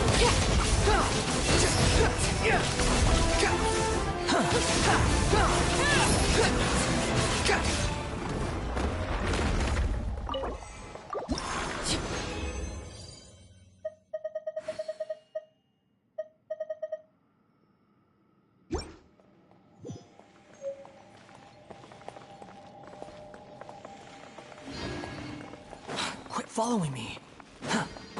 The wind rises.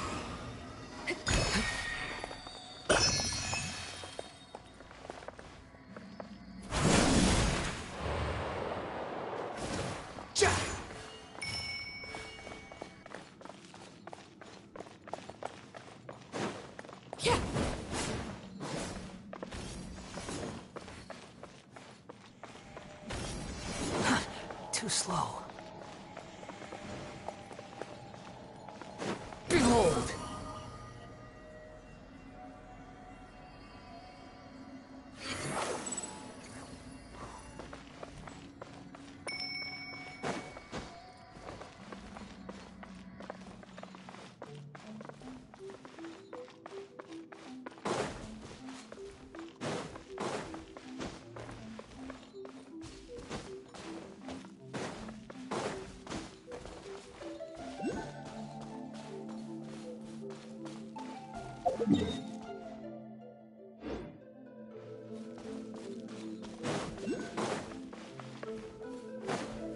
Quit following me.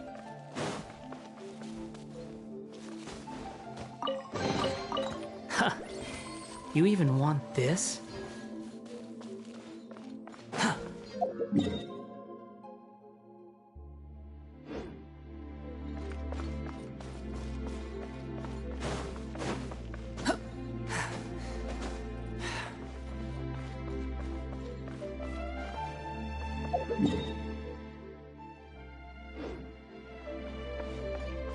Quit following me.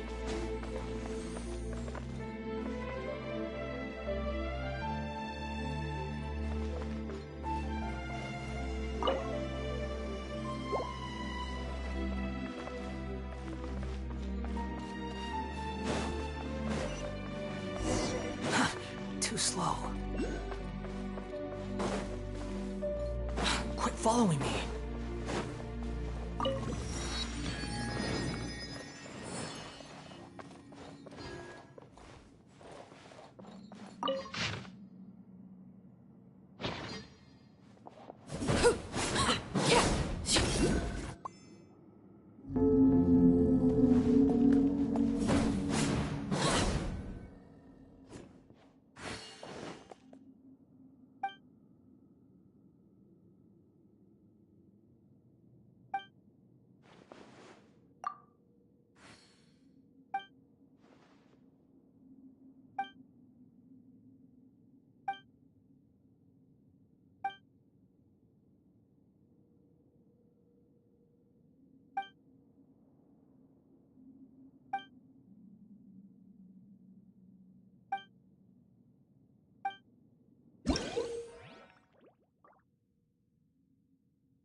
Too slow.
Quit following me.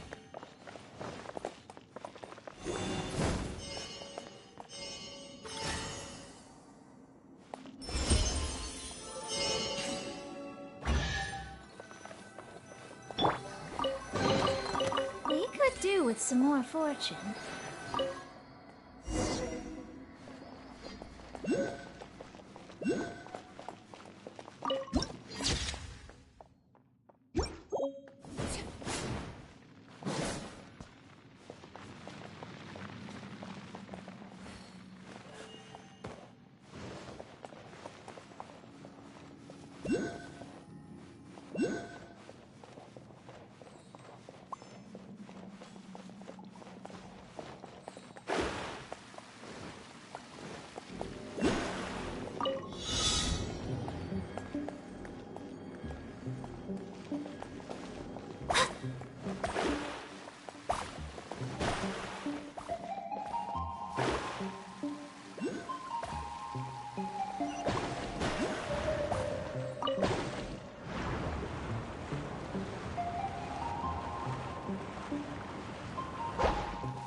This should cover food and rent for a while.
following me.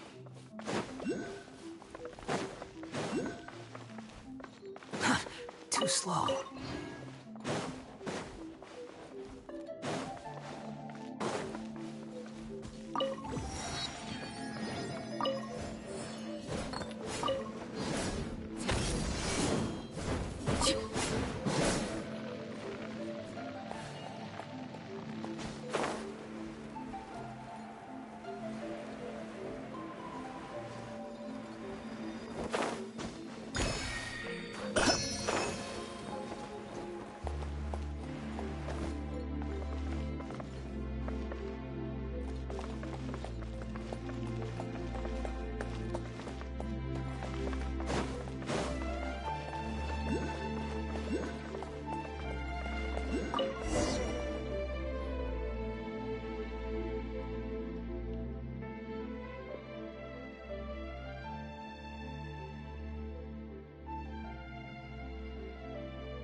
Wind rises. Search for it. That's step back. Fate is upon you.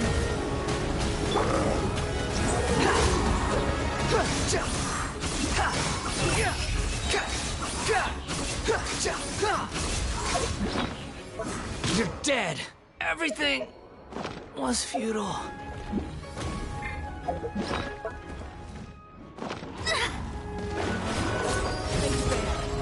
Teamwork is dreamwork. Delves into destiny. Dreamhold. That's far enough. Falling into the abyss.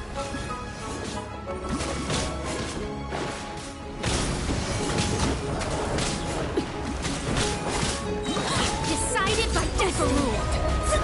Go ahead. Let them light it up.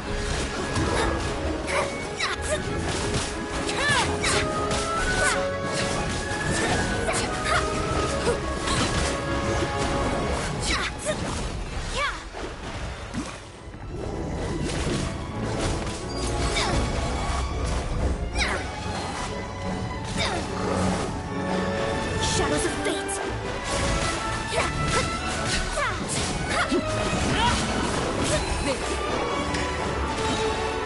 Transfixed fate is upon you.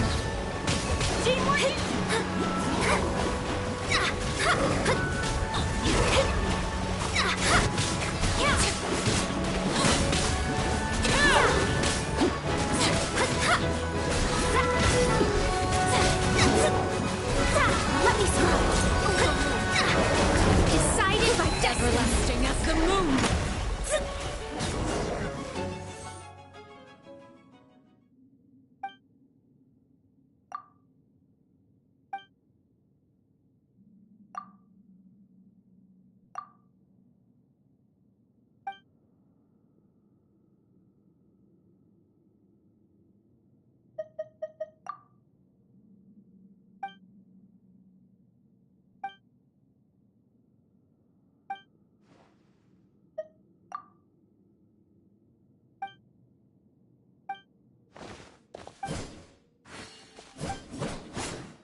to bed.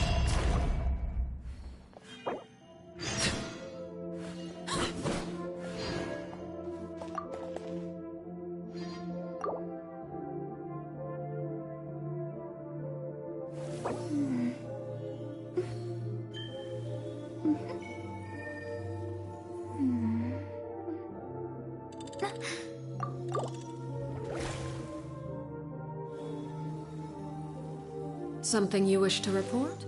Go on. You have my undivided attention.